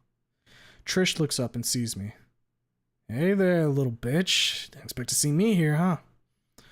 She stops with one foot in the air and just stands there frozen, like a marble statue. She stares at me for a long moment before snapping out of shock and taking a long step back. Her hands are already starting to clench into fists. Her expression shifts from surprise into anger, white, hot, bitter hatred, all within the space of a couple seconds. Her tail starts wagging, like the tail of an angry tiny dog, cutting through the air with an audible swish. "Reed, knock me out," I whisper, already feeling the familiar icy coldness starting to spread over me like a mist. "Knock me the fuck out, or those stairs will become a crime scene." I'm trembling already. All over, as if in a fever or in a apoplectic fit. But at the same time, I am calm. Calm like I was at the beach yesterday. Here I was, thinking that maybe I could talk to Trish like a normal person, and yet the mere sight of her enough is to send me into a fit. Only thing that's holding me back from barreling down those damn stairs and curb stopping her into a red pace is Reed's grasp on my arm. "Don't fucking let go of me or I'll..." "You!" Trish stops, choked back by anger. Hate, seething, fucking rage is reaching its boiling point. "You!" I step forward, or at least try to. Reed jerks me backwards with enough force to make me stumble. She blinks, her rage receding before mine. Good. You better fucking believe I'm angry. I'm pissed. I'm about to go absolutely fucking ballistic on your ass. Your survival is not guaranteed. You little prickly salad gobbling cocksucker, you better fucking explain yourself. I take another step towards her, and again, Reed jolts me back. I can already feel the blood leaving my face. My brows furrow. I stare at her with such intensity that it's a miracle she hasn't crumpled to the floor under its force yet. "I do not have anything to explain to you, you bald piece of shit skinny," she shouts. "I will snap your neck," I roar, "like you snapped that fucking guitar string." Reed holds me tight. Glad he does, because without his grip, the little salad goblin would have earned an express trip down to the ground floor, courtesy of my foot. And then a thorough fucking beating. "Why the fuck are you hanging out with him, Reed?" She turns to him, deciding to ignore me completely. "After what he did..." "What the hell are you doing here, Trish?" Reed snaps. She freezes, with her mouth open. What do you mean?" "You know goddamn well what I mean." Reed sounds cold, composed, and vicious. He sounds so different from himself. Not just the old, relaxed, drugged up self, but even from who I witnessed yesterday. That even I, as drunk as I am in my bloodlust, give a start and stare at him. "I already fucking told you we are done as friends. What part of it did you not understand?" He swings his hand at the bottom of the stairwell. "Get out." Trish blinks. She takes a step back. The rage is completely gone, replaced by something else. Fear. She's scared. No, absolutely terrified of him. It feels wrong. Very wrong. I expected anger, rage. I thought that she would have a shouting match and then she'd punch my lights out. I did not expect him, this beast of a dino, stepping between us. "Reed, She stumbles backwards, but regains her footing. Thank Raptor Jesus. I'd shit bricks if she fell down. and not out of laughter. Get the fuck out. Reed lets go of me and takes a step towards her. Now. Another step. Before I really do get angry. He stops, one foot on the lower step than the other. Reed, there's no need to give her a heart attack. He swings his head back to me. I recoil.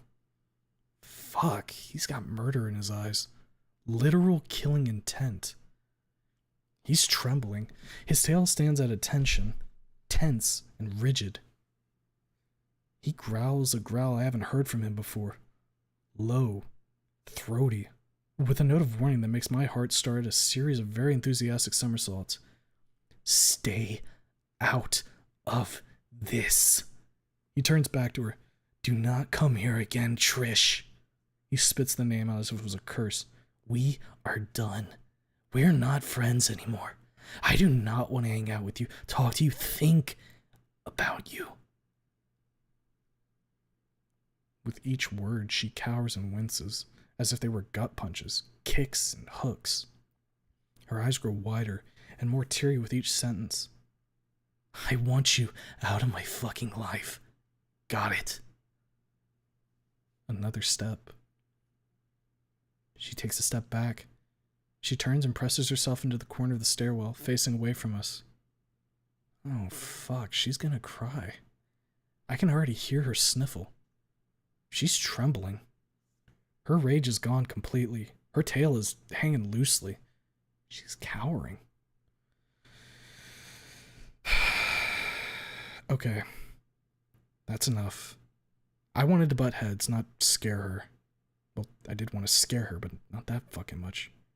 Reed, calm down, dude. I grab him by the shoulder. He tenses up with a low, long hiss, which makes my skin crawl. The tip of his tail swishes violently. I see out of the corner of my eye that Trish had gone completely rigid. Fuck me sideways and upside down. I mean it. Calm the fuck down. I lean towards him. What would Fang think? Fang's name, as if some kind of spell, snaps him out of his fit immediately.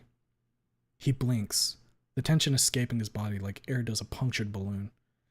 He looks at me in the face, then looks at Trish. She turned her head to us, hearing me speak Fang's name. I guess it's a multi-purpose spell. She's shocked at the sudden change in him, staring at him with wide open, teary eyes. She works her mouth, clearly trying to find anything to say to him. She finds nothing. She does give me a look that's surprisingly thankful before turning and running down the stairs. God damn it. I rush after her, ignoring Reed asking me to stop. Why am I doing this? She's a piece of shit, not worth worrying about, and yet... fuck, I don't know. I fucking hate her, no doubt about that. She deserved it. Every last word, every last unspoken threat.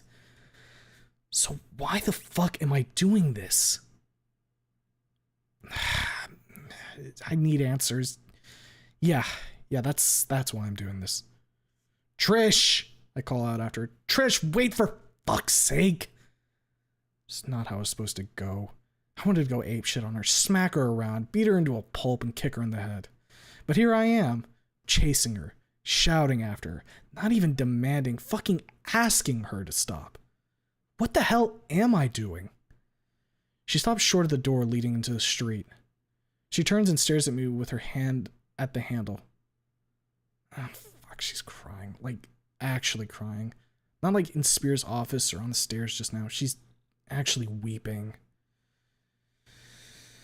Shit. I stop a couple steps away from her. She freezes like a cornered animal. Be very fucking careful now, little man. She can still gore you with those horns. Why, Trish? I blurt out without thinking. Why the fuck did you do this to Fang? Hell, to Reed. I swing my hand up. She turns her face towards the door, sobbing softly. I don't know if it's out of fear or out of guilt. I She chokes back a sob and gives me a real nasty fucking leer through her tears. I don't have to fucking... Fang called me yesterday from prison. I interrupt her. From prison. Do you fucking understand? She's in prison because of you. The shock caused by these words lasts but a millisecond. She turns from the door and toward me, my arms at her sides, fists at her hips, face contorted, tears rolling down her cheeks in thick streams. Because of me? She cries. Stop fucking shifting the blame, you fucking... Who made the prom concert a fucking disaster? I shout over her. Who tightened the guitar strings? Who fucking lied? I lift my index finger, leaning towards her, about bringing spares. Me? Get it through your thick trike skull already. You played a part in this too. She shrieks like a banshee and throws the door open. Fuck you! She rushes out into the street. I don't follow her. Instead, I sit on the lowest step and squeeze my face with my hands. I sigh heavily. Great. Fucking beautiful. Nice talk, Trish. Hope to hear from you again soon.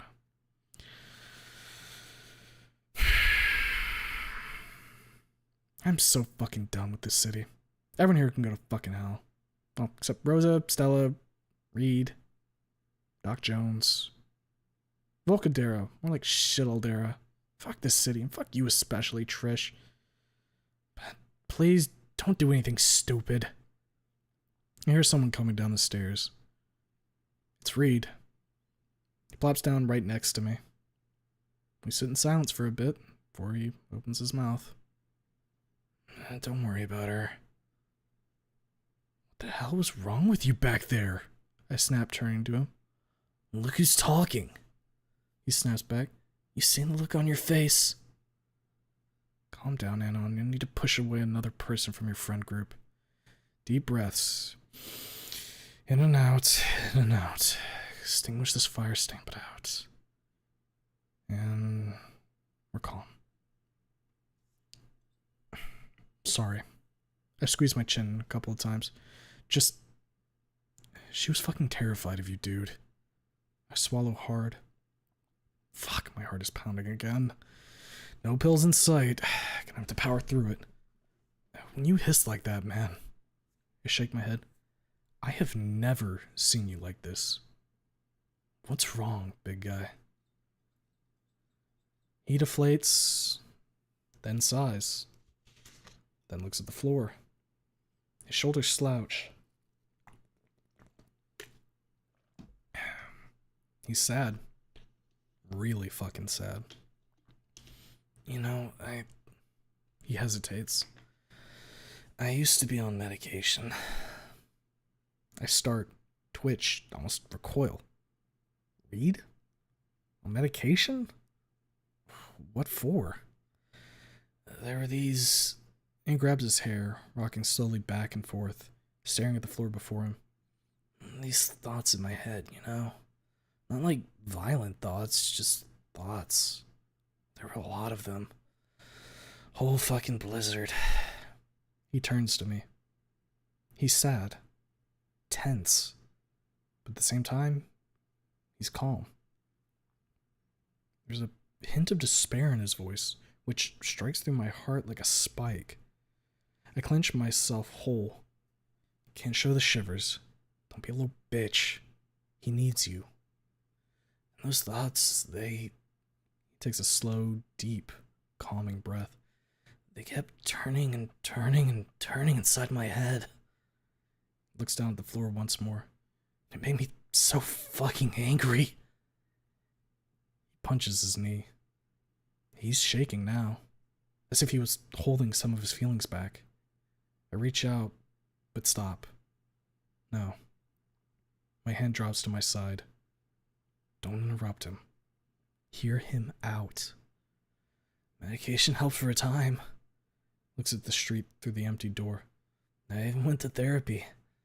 It didn't work. Kept getting angry, snappy. He fucking saw me there. Points up with his head. He's silent. He's waiting for me to say something. Got that bad. Sometimes, yeah. runs his hand through his hair. And then he gave me a bleak chuckle. Then I discovered drugs. Carfe, MJ, MDMA, the whole fucking periodic table of narcotics. I tense up.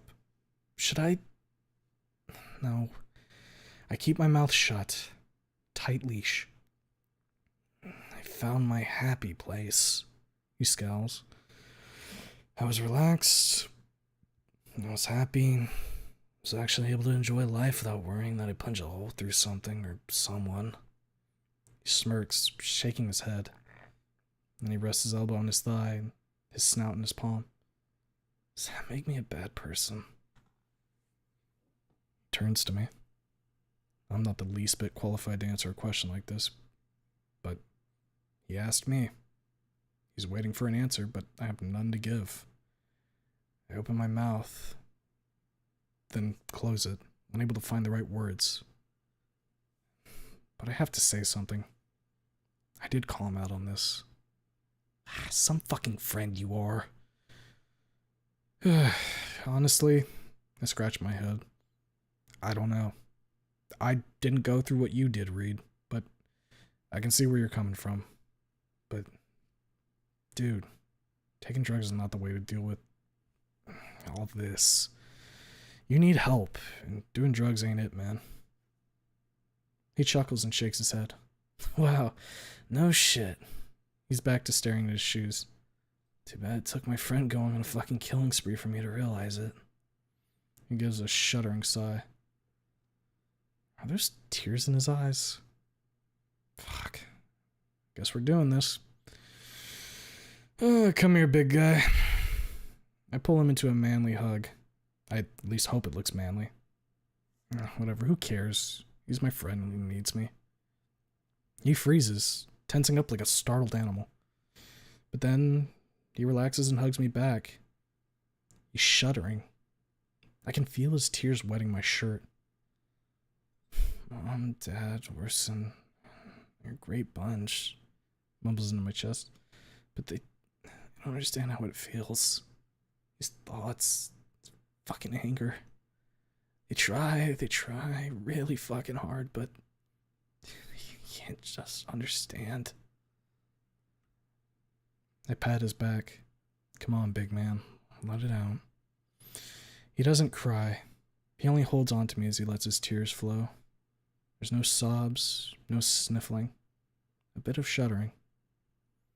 Honestly, is the best policy, I mutter. He sighs into my chest. He's a big, strong guy, and yet, at this moment, he's so delicate, like a lost child. In a way, he is. Dad'll lose his shit when he finds out.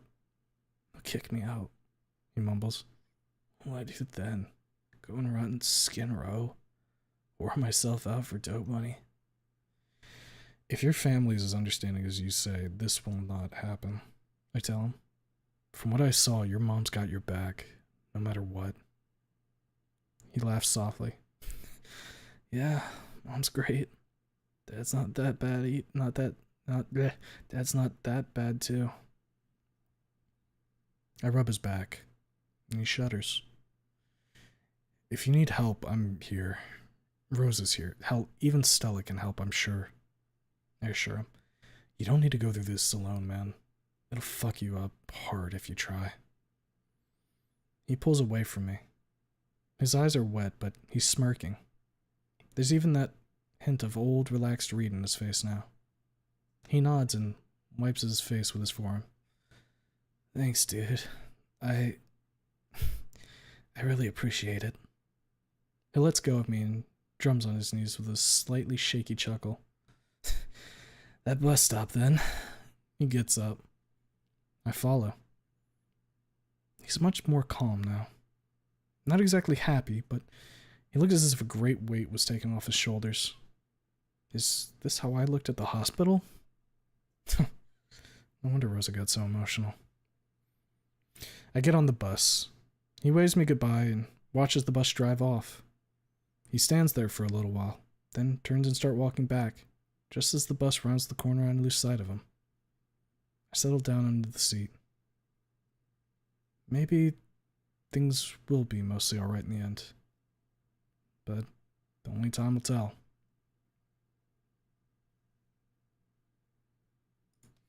And that is the end of chapter 5. Oh boy! Orson was the older brother. I hope that author got fired for that blunder. Oh lord, she's coming, and she's gone. Got deep quick. Didn't think the whole American sidecar Faye thing was necessary, but still a fun chapter. Anyway, going to bed now, Iepi. Alright, Urinals, take care. I thought Anno would be acoustic enough to play sim racers, but I guess it's an expensive hobby genre.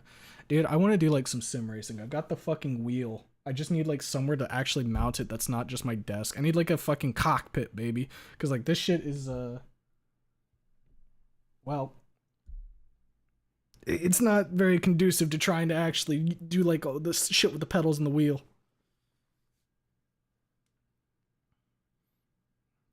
Parallels with the presentation, I see. The trigger arrives, apparently. Narcotic limiter, hug that raptor. Yeah, give our man Reed a bit of a huggy. He needed it there. Nothing but us broken people. No trigger beating. Sad. Oh, don't worry. I'm sure we'll get to trigger later. They're teeing it up for us to at some point talk with Trish, I feel. We had to get it out of the way at the beginning. Kind of like we did with Reed, right? You know, where like we had to tell off Reed before we talked to him. Yet again, Trash proves as to why she's the worst. Since we're trying to give people the benefit of the doubt, yes, Trish is terrible. But I can't exactly say I'm surprised she's trying to shift the blame. Nobody wants to admit that they're part of the reason that their best friend, well, their quote-unquote best friend, ended up shooting up a school. That's not something people really want to admit. Some deep shit is awesome. In short, Reed drugs himself stupid to keep his schizophrenia in check. Poor lad. Yeah, that's his way to cope with the troubles. Ben. That's what Reed did. We will talk to Trish. We will talk to them all and see them all break. And it's not surprising that that's how this is going to pan out. And the format of the story, at least thus far, seems to be taking it like kind of one character at a time, at least during these early chapters. You know, it's not like it's a character-centric chapter or anything, but there's definitely we're approaching and looking at these characters one at a time, you know? Like we had a very Rosa-based chapters early on. We've had some Reed-based chapters now. Ripley's was kind of there for like a chapter, and we've got some information on him when we were getting that first interrogation. And so we're just peeling the layers back, peeling them back. I'm figuring that probably one of the new ones that we're going to get soon is one with Stella and Rose at the same time. Because we haven't really gotten too much with Stella. Treed sounds like yet another ship name dynamic. A little bit, yeah. Try playing AC6 with the plane grips and pedal. I mean, I've got the in addition to like I bought like sim gear like last year during like Black Friday or whatever. I've got like the racing wheel and I've got the flight sticks as well. And I want to do which one was it? Project Wingman, because you can do that one in VR and I believe with the flight sticks at the same time. That'll be I think I might do that one on stream because that could be fun as fuck. Go golfing with the trigger, Ripley style. Trish talk is most certainly going to happen. I actually know some people IRL who did this, and it really hits close to home. What is with Snoot Game and fanfics being this good at depicting broken people? Well, it's because it's written by people, right? People who care about what they're writing, I would say, is what it is. You can try to like write a character, but if you don't put in the time to really understand what that character is going through and really contextualize it and make sure that like you're doing it justice, it's just gonna come across as lazy and it's not gonna be good writing. But like we're people too, right? We go through our own issues. We have people we know that go through these issues, and it's all about just making sure you understand what that kind of like headspace and what kind of place that's like is, and once you understand that to some extent, you can write good writing like this. Made by 4chan, take a guess. The way this is going, Fang will be viable to plea insanity and go into a mental health institute. I mean, Fang's not getting out of this scot-free. That much is very fucking clear. Though I am interested to see where exactly this lands, because I don't think we have necessarily like a body count or anything yet, do we?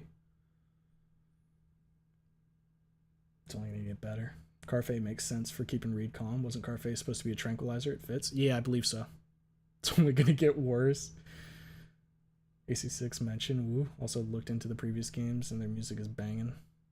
And for them it's gonna get worse, but writing gets even better. Yeah. 15 dead, 20 injured. Right. That was like in, yeah, okay, yeah, that was like during the first investigation, or not investigation, interrogation when it let that loose. Someone apparently did a full flight stick and pedal new game playthrough on YouTube. Generally looks fun as hell. I bought all this for like a lot of money, and I still haven't gotten to use it, and I really need to do it. So good depicting because it's people with passion doing passion project. Nobody paid them to push out shovelware. It's projects of passion from people with passion, and that results in good stuff. Typically, yes, I can agree with that.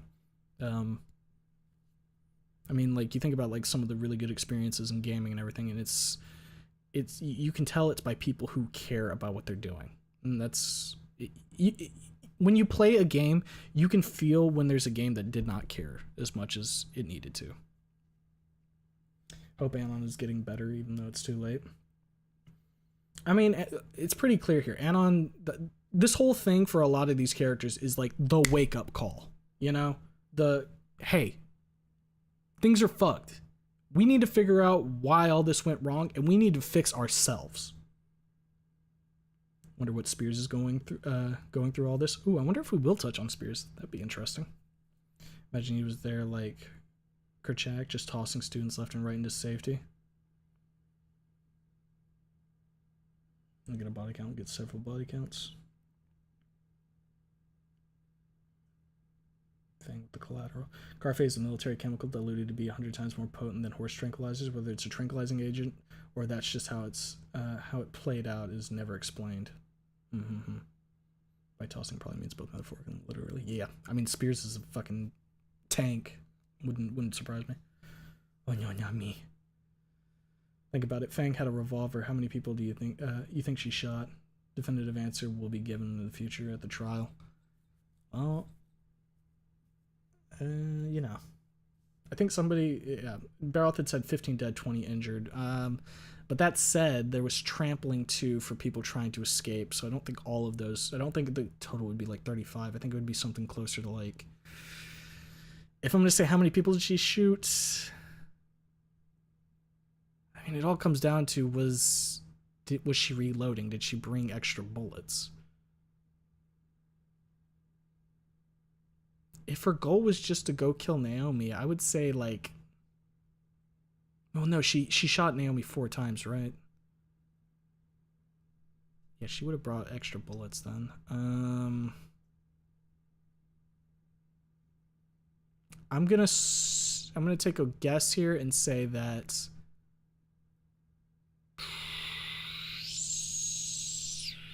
2023.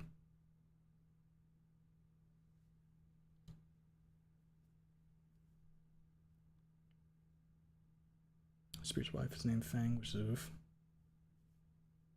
Actually, speaking of Spears, I finished up Primal. Finished that up with my boys. Good show. That ending was a little odd, but you know, other than that, lost control face to face. It was 6 shots. Everything would have gone like the infamous German pick. I bet Nasser tried to get in the way of Fang from shooting Naomi. Probably thought Fang just killed him, and that could explain the extra lead portions. Maybe. I'm sure we'll touch on all of this, especially when it comes to trial stuff. Truth come out, right? Now you're asking the questions. Was she reloading? I feel like she would be reloading. 15 dead. Pretty sure she shot 5 or 6 in the snoot scene. Don't take people what's saying the story for face value. People lie. That's fair. Yeah, I wouldn't be too sure, like, what exactly. Like, we know for a fact she shot Naomi. Like, that much pretty cut and dry there. Probably shot Nazar. Then Stella came up. Yeah, who's to say? Who's to say? We'll have to get some more chapters in here. But that's some thinking we can do in the meantime, in between these readings, that's for sure.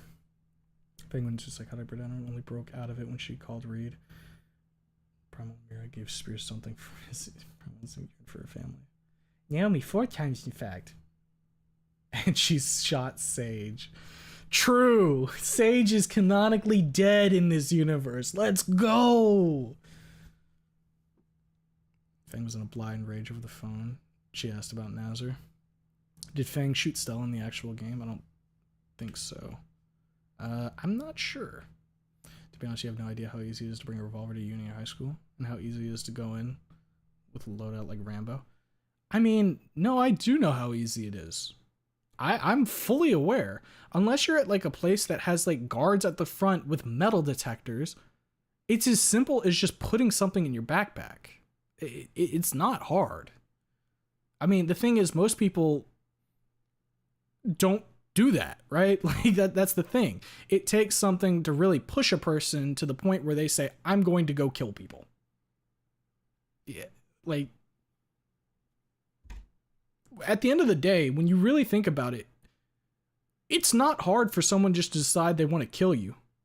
And it's not hard for them to try and do it. There's just, most people recognize that if we all acted that way, guess what? We're all going to fucking die. And most people have the empathy to realize, I probably shouldn't do that. I probably shouldn't do that. Sage didn't even get shot, just had a heart attack when the door slammed open. Probably had at least enough to reload once, given the scene in the game itself. She did not in-game, that's the point of a split, that she shot the last shot after Stella, instead of Anon in the thigh. Sage wasn't shot, she got snapped. Dino Thanos specifically snapped her and nobody else. Damn, that's rough. I feel like Anon lying about Nazar's death will bite him in the back later on. Maybe? But at the same time, I don't know.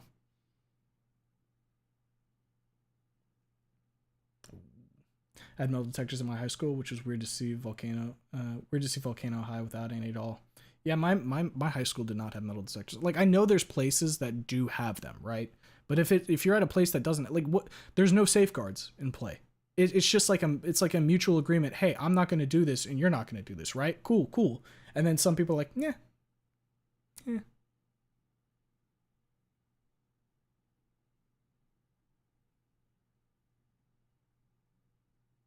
Where did it mention Sage was shot? It doesn't. It's just a bit of goof because Sage posters always asking for more Sage. And so we say, oh, Sage was in the story, but sorry, Sage got fucking killed. Guess you're not gonna see Sage. Lying about Nazar's death? I can't see how that could ever bite somebody in the back. We'll just have to see. Nobody was the wiser for it. Only when people saw the gun, we shat our collective pants. Yeah. I mean, that's how it is, right? In the moment, he should not have told the truth. Yeah, I mean, I probably would have went the route that he ended up going and saying that, oh yeah, no, last I saw him, he was alive, but it was bad. It wasn't looking good. You know, it's like a... I mean, I don't even, you could argue that maybe he was alive right there and that was like his last moments, but you know, who knows? Volcano High had a suicide fence. Yeah, they certainly did. They certainly did. I guess places that experience shootings are in the same state will have security and cops with guns. I don't know what necessarily dictates whether a place is going to have like all of those safeguards in place. I think it just comes down to like the different municipalities or whatever, the school board deciding whether or not there's enough of a risk to warrant it, I guess. Glad you're enjoying this story so far, Mr. Creamer. Definitely not the coat fic like Broken Wings was, is it? Absolutely not. Broken Wings, we were already having smiles and happiness. Then again, Broken Wings is also an E2 coat fic. This is an E1 coat fic. A little bit of a different situation there. High was fairly chill, but more recently, there's been several occurrences of stabbing and ammo being found in backpacks. Cabron. Yeah, I didn't really have a pulse on my high school, believe it or not. I was just a guy who was there to get my education and leave. I didn't really care much about the goings on, but at no point did I ever like sit there and think about it and be like, oh wow, someone could actually just fucking shoot up the school if they wanted. I know as like time went on and like my brother was going through his high school and I was a little bit older, I kind of, when he finally graduated, I think I subconsciously had like a sigh of relief because it's like, okay, well now he doesn't have to worry about at least that, right? Remember how Anon said honesty is the best policy? Let's hope he keeps up with that with that advice. Yeah. I tended to just lay back and do what I needed to do with only a small friend group. And that's a good way to do it, I feel like. You don't have to be like some huge like social person in high school. If you want to, by all means, go for it, but it's not something you have to do. And even if you don't make a small friend group, even if you're pretty isolated, you can always make friends later. It's not the one thing that I think is it's a sentiment that I kind of hear like often enough that it gets me a little annoyed, is that like, high school and college are supposed to be like the best years of your life. They're where you make all your friends. They're where you figure out what you want to do with your life. You have the whole rest of your life to figure that out too. You don't have to just be like locked in the moment you leave education. If you don't have friends, you can find friends. You can find people with similar interests. If you don't have really direction in your life, you can find that. Some of that stuff comes later on when you start figuring yourself out more. Like, it's nice if you can do all that early, but it's not lights out just because you didn't do it at the same time everybody else does. There was a chimp incident, of course. That's probably got the message across as it passed through the school body. Yeah. Never had to worry about bullies because I was fairly imposing at the time. I never had to worry about any bullies either. I don't know if it's just I had like this kind of aura that was like, maybe we just stick away from him or what, or maybe it's just because I was like relatively chill, or I don't know what it was. But I never really had to worry about anybody picking on me, which I'm thankful for.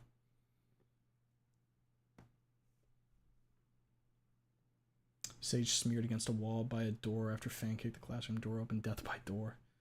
Seen that kind of death before. Comically gruesome way to go. Yeah, it's not clean, that's for sure. E1 coat fic? Jesus Christ, man. Until you realize this is not a coat fic. E1 fanfic. There we go. Everyone wants to be your friend whenever you pull out gum, earphones, revolver, Takis. Wait, what was that third one? Anna will now have to learn all the hard lessons he learned in E4 and E3. Yep. Better late than never. Anna's going to definitely fuck up its at the trial, most likely, lying to some degree. I don't know. Maybe. We'll have to see. This is definitely on the level of Bad Apple writing for sure, not pulling any punches. Yeah, people keep recommending Bad Apple. We'll have to get around to that one eventually as well. Or bullies, but me and my friend Jason were like the Godskin duo. I was the stretchy, lanky one. Yo, did the music come accompanying with you guys whenever you walked in? I'll get even better. I voted for Bad Apple, but I'd still say it's better than Bad Apple. You truly are my eternal nemesis.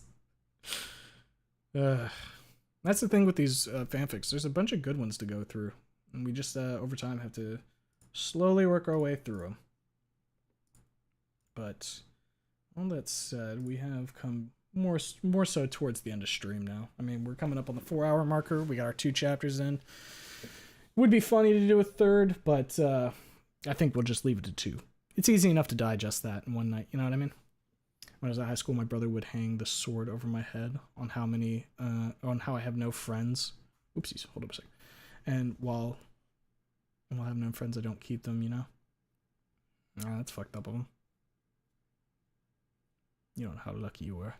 Yeah. I've never been one to say that like I didn't have like a bunch of luck when it came to how my life panned out. But would have played it when we entered our gym class if it was out. Elden Ring was announced back in my freshman year. Damn. Interessante. Personally, I like the fact that Bad Apple doesn't use retcons at all. Don't mind when retcons are done well, though. Yeah, I mean, if they're done well for the benefit of the story, it's like, okay, we'll overlook it. And if you see that Bad Apple is getting a modded version, oh, it's like being adapted into a mod? Or no clue when it'll come out, though. Opposite of Coke Fit is making E4, but Fang dying from childbirth. Yeah, what did we say earlier? A rope fic? Yeah, that's a rope fic.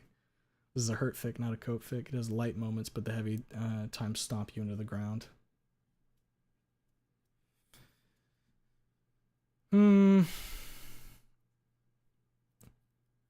Yeah, I mean, generally. I would say, though, that you could consider it a coat fic in the sense that it's a way to cope with how things pan out in E1 and, you know, at least giving some kind of closure after that. Potentially, though I don't know how this ends, so, you know, I can't say for certain. It's definitely 100%. It's not a hope fic. That much is clear. This is not a hope fic. This one seriously built like a brick wall. The boy was wide. Really need to meet up with him at some point. Got him on Discord. Yeah, it's always good to kind of like reconnect with some old friends, as long as things are on good terms with you guys. I actually need to hit up my buddy from college. It's been a while since I've talked to him.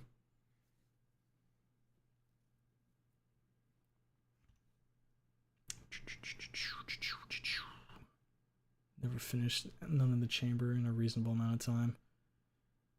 That's why I went Bad Apple. Missed it. What, the stream? It's gonna be here for you. Don't worry about it. Rope flick, if you will. Is this the end? Yeah, this is gonna be the end for the night. We're just kind of closing down for the night. Getting bullied forces you to get the thickest skin you can get even at a young age. And that can go wrong in a lot of ways. Kids and teens can be merciless without knowing. Yeah, they certainly fucking can. They can be merciless knowingly, too. It's... I don't know. You can have a very widely different experience in high school depending on just a couple of things, I would say. It's crazy. So, Sibling Rivalry is a decent read for that. It's so good tonight. It was pretty nice. It was pretty nice. That's something I like. No retcons. It's hard, but possible. Impressive. Fuck, I missed the read. Yep. You missed it. And I'm gonna delete the VOD now. Now that there's at least 2 people who said they missed it, I'm gonna delete the VOD. Checking out things. Still great, Cream, Mr. Creamer. Yeah, you're fucking welcome. Second Chance and Shadows of Hope or E1 Cope Fix. Hope fic, cope fic, rope fic. But are you ready for the nope fic? Is that like a crack fic? Is that what that one is? I'd believe you. Still on good terms with most of my old friend group. Only one is questionable now, and the other guy kind of just fell off the radar. One of my friends I've had since it was like 4th or 5th grade. Remember we first connected over falsifiers on the DS. One of my friends, I don't talk to him too much anymore, but we're still on good terms. I think I met him in 4th grade. And he just isn't around much anymore, but like I message him every now and again. It's good. I think that's the furthest back though I have any friends from. He's definitely my oldest one because I moved around a lot when I was younger, thanks to my dad's occupation. So it's actually about coping, not just everything falling into place perfectly on its own. Yeah, I think that's kind of what I was meaning when I was saying the cope fic. What about a dope fic? Is that just pure Carfe? Who called you Mr. Creamer first? Ask the lore masters. Kids are cruel, Jack. Revengeance. We need to play Revengeance too. God damn, there's so much shit I need to do on stream. I fucking... Reading at a good pace, and I find the chats around quite enjoyable. I do love the hanging out, for real. Yeah, the hanging out's great. I mean, I've said it before, like, some of the best parts of these, like, streams, like, playing the games is fun and everything, reading is fun and everything, but it's being able to interact with chat, like, be it between chapters, be it before the stream, be it, like, after the stream. It's all good. It's a good time. It helps that the community we've gathered here are, people who are all mostly chill. I don't have to worry about like fucking whipping out the old band hammer to like smack somebody over the head. Don't delete the VOD. I need to make sure Via saw it so I can pressure him to draw Fang forcing herself on Anna before the snooting.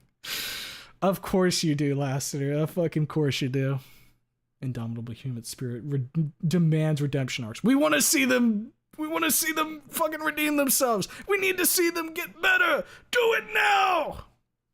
Excuse me, Lassiter. Where's that Inko? All my friends just kind of vanished afterwards. I mean, like, my close friends, I don't get to talk to them as much anymore. That's simply because just life is life, and, you know, jobs, other social things, not being in the same, like, physical location. All that kind of culminates in being harder to actually do much. But I'm still on good terms with all of them. Roll a 5-sided die and delete the bot if you get a 1. Where's the dice? Where's the dice? Random number generator. Min 1, max 5. It's time. What number will we get? Oh, well, I guess we rolled a 5. I guess that means I have to, like, I gotta do another chapter now, I think.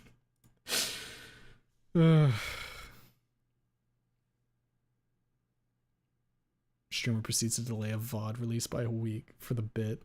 Dopefic is the equivalent of YouTube poop. Mostly chill, Lanny. Watch Fang does a jailbreak and is on the run for 5 chapters. Yep, another chapter. Save, let's go. Yay, double upload. Goodness. Would nothing to something be considered as? That's a question for chat. Happy Birthday is a Dopefic in mod form. Okay, that I could agree with. Yeah, that makes sense. Be here more often if time zones weren't fucked up. I completely understand that. I know that not everybody can make it to the streams, and that's perfectly fine. It's why I'm glad that YouTube leaves up the VODs for people if they want to catch up, and then we have the Discord if people want to talk, you know? There's also that. Good way to kind of work around it, right?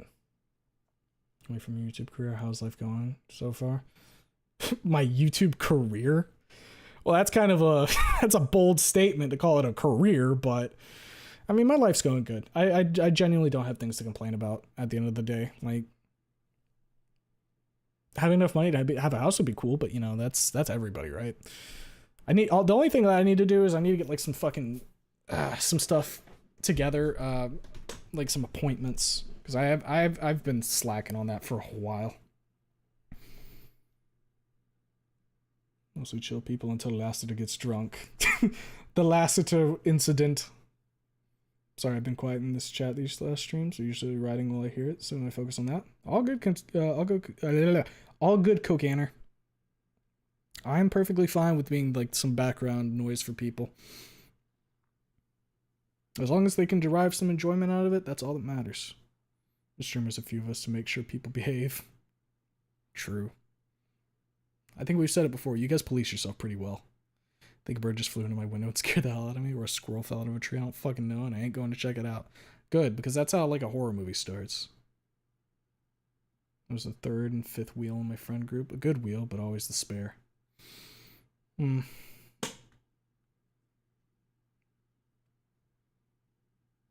I hope that you've since then at least been able to find a nice friend group where like you're a more prominent player in it. You know, it's always good to have friends, but you want to have friends that you feel really close with, right? Wasn't a D20. The Nat 20 was one more chapter. Oh, you know what? You know, that's actually a good point. That's a good point. Let's try rolling that again. Roll again. Roll again. A 20 this time? Okay, you guys better be lucky. you guys better be counting your fucking blessings.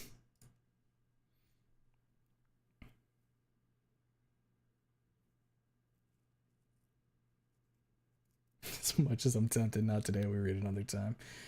Tired or something?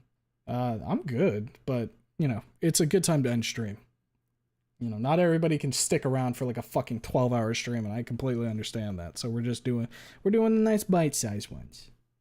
Pause is over. Gotta get back to selling Japanese cars now. Have a great time, guys. All right, Gabe, take care. Hopefully you sell a bunch of fucking cars, buddy.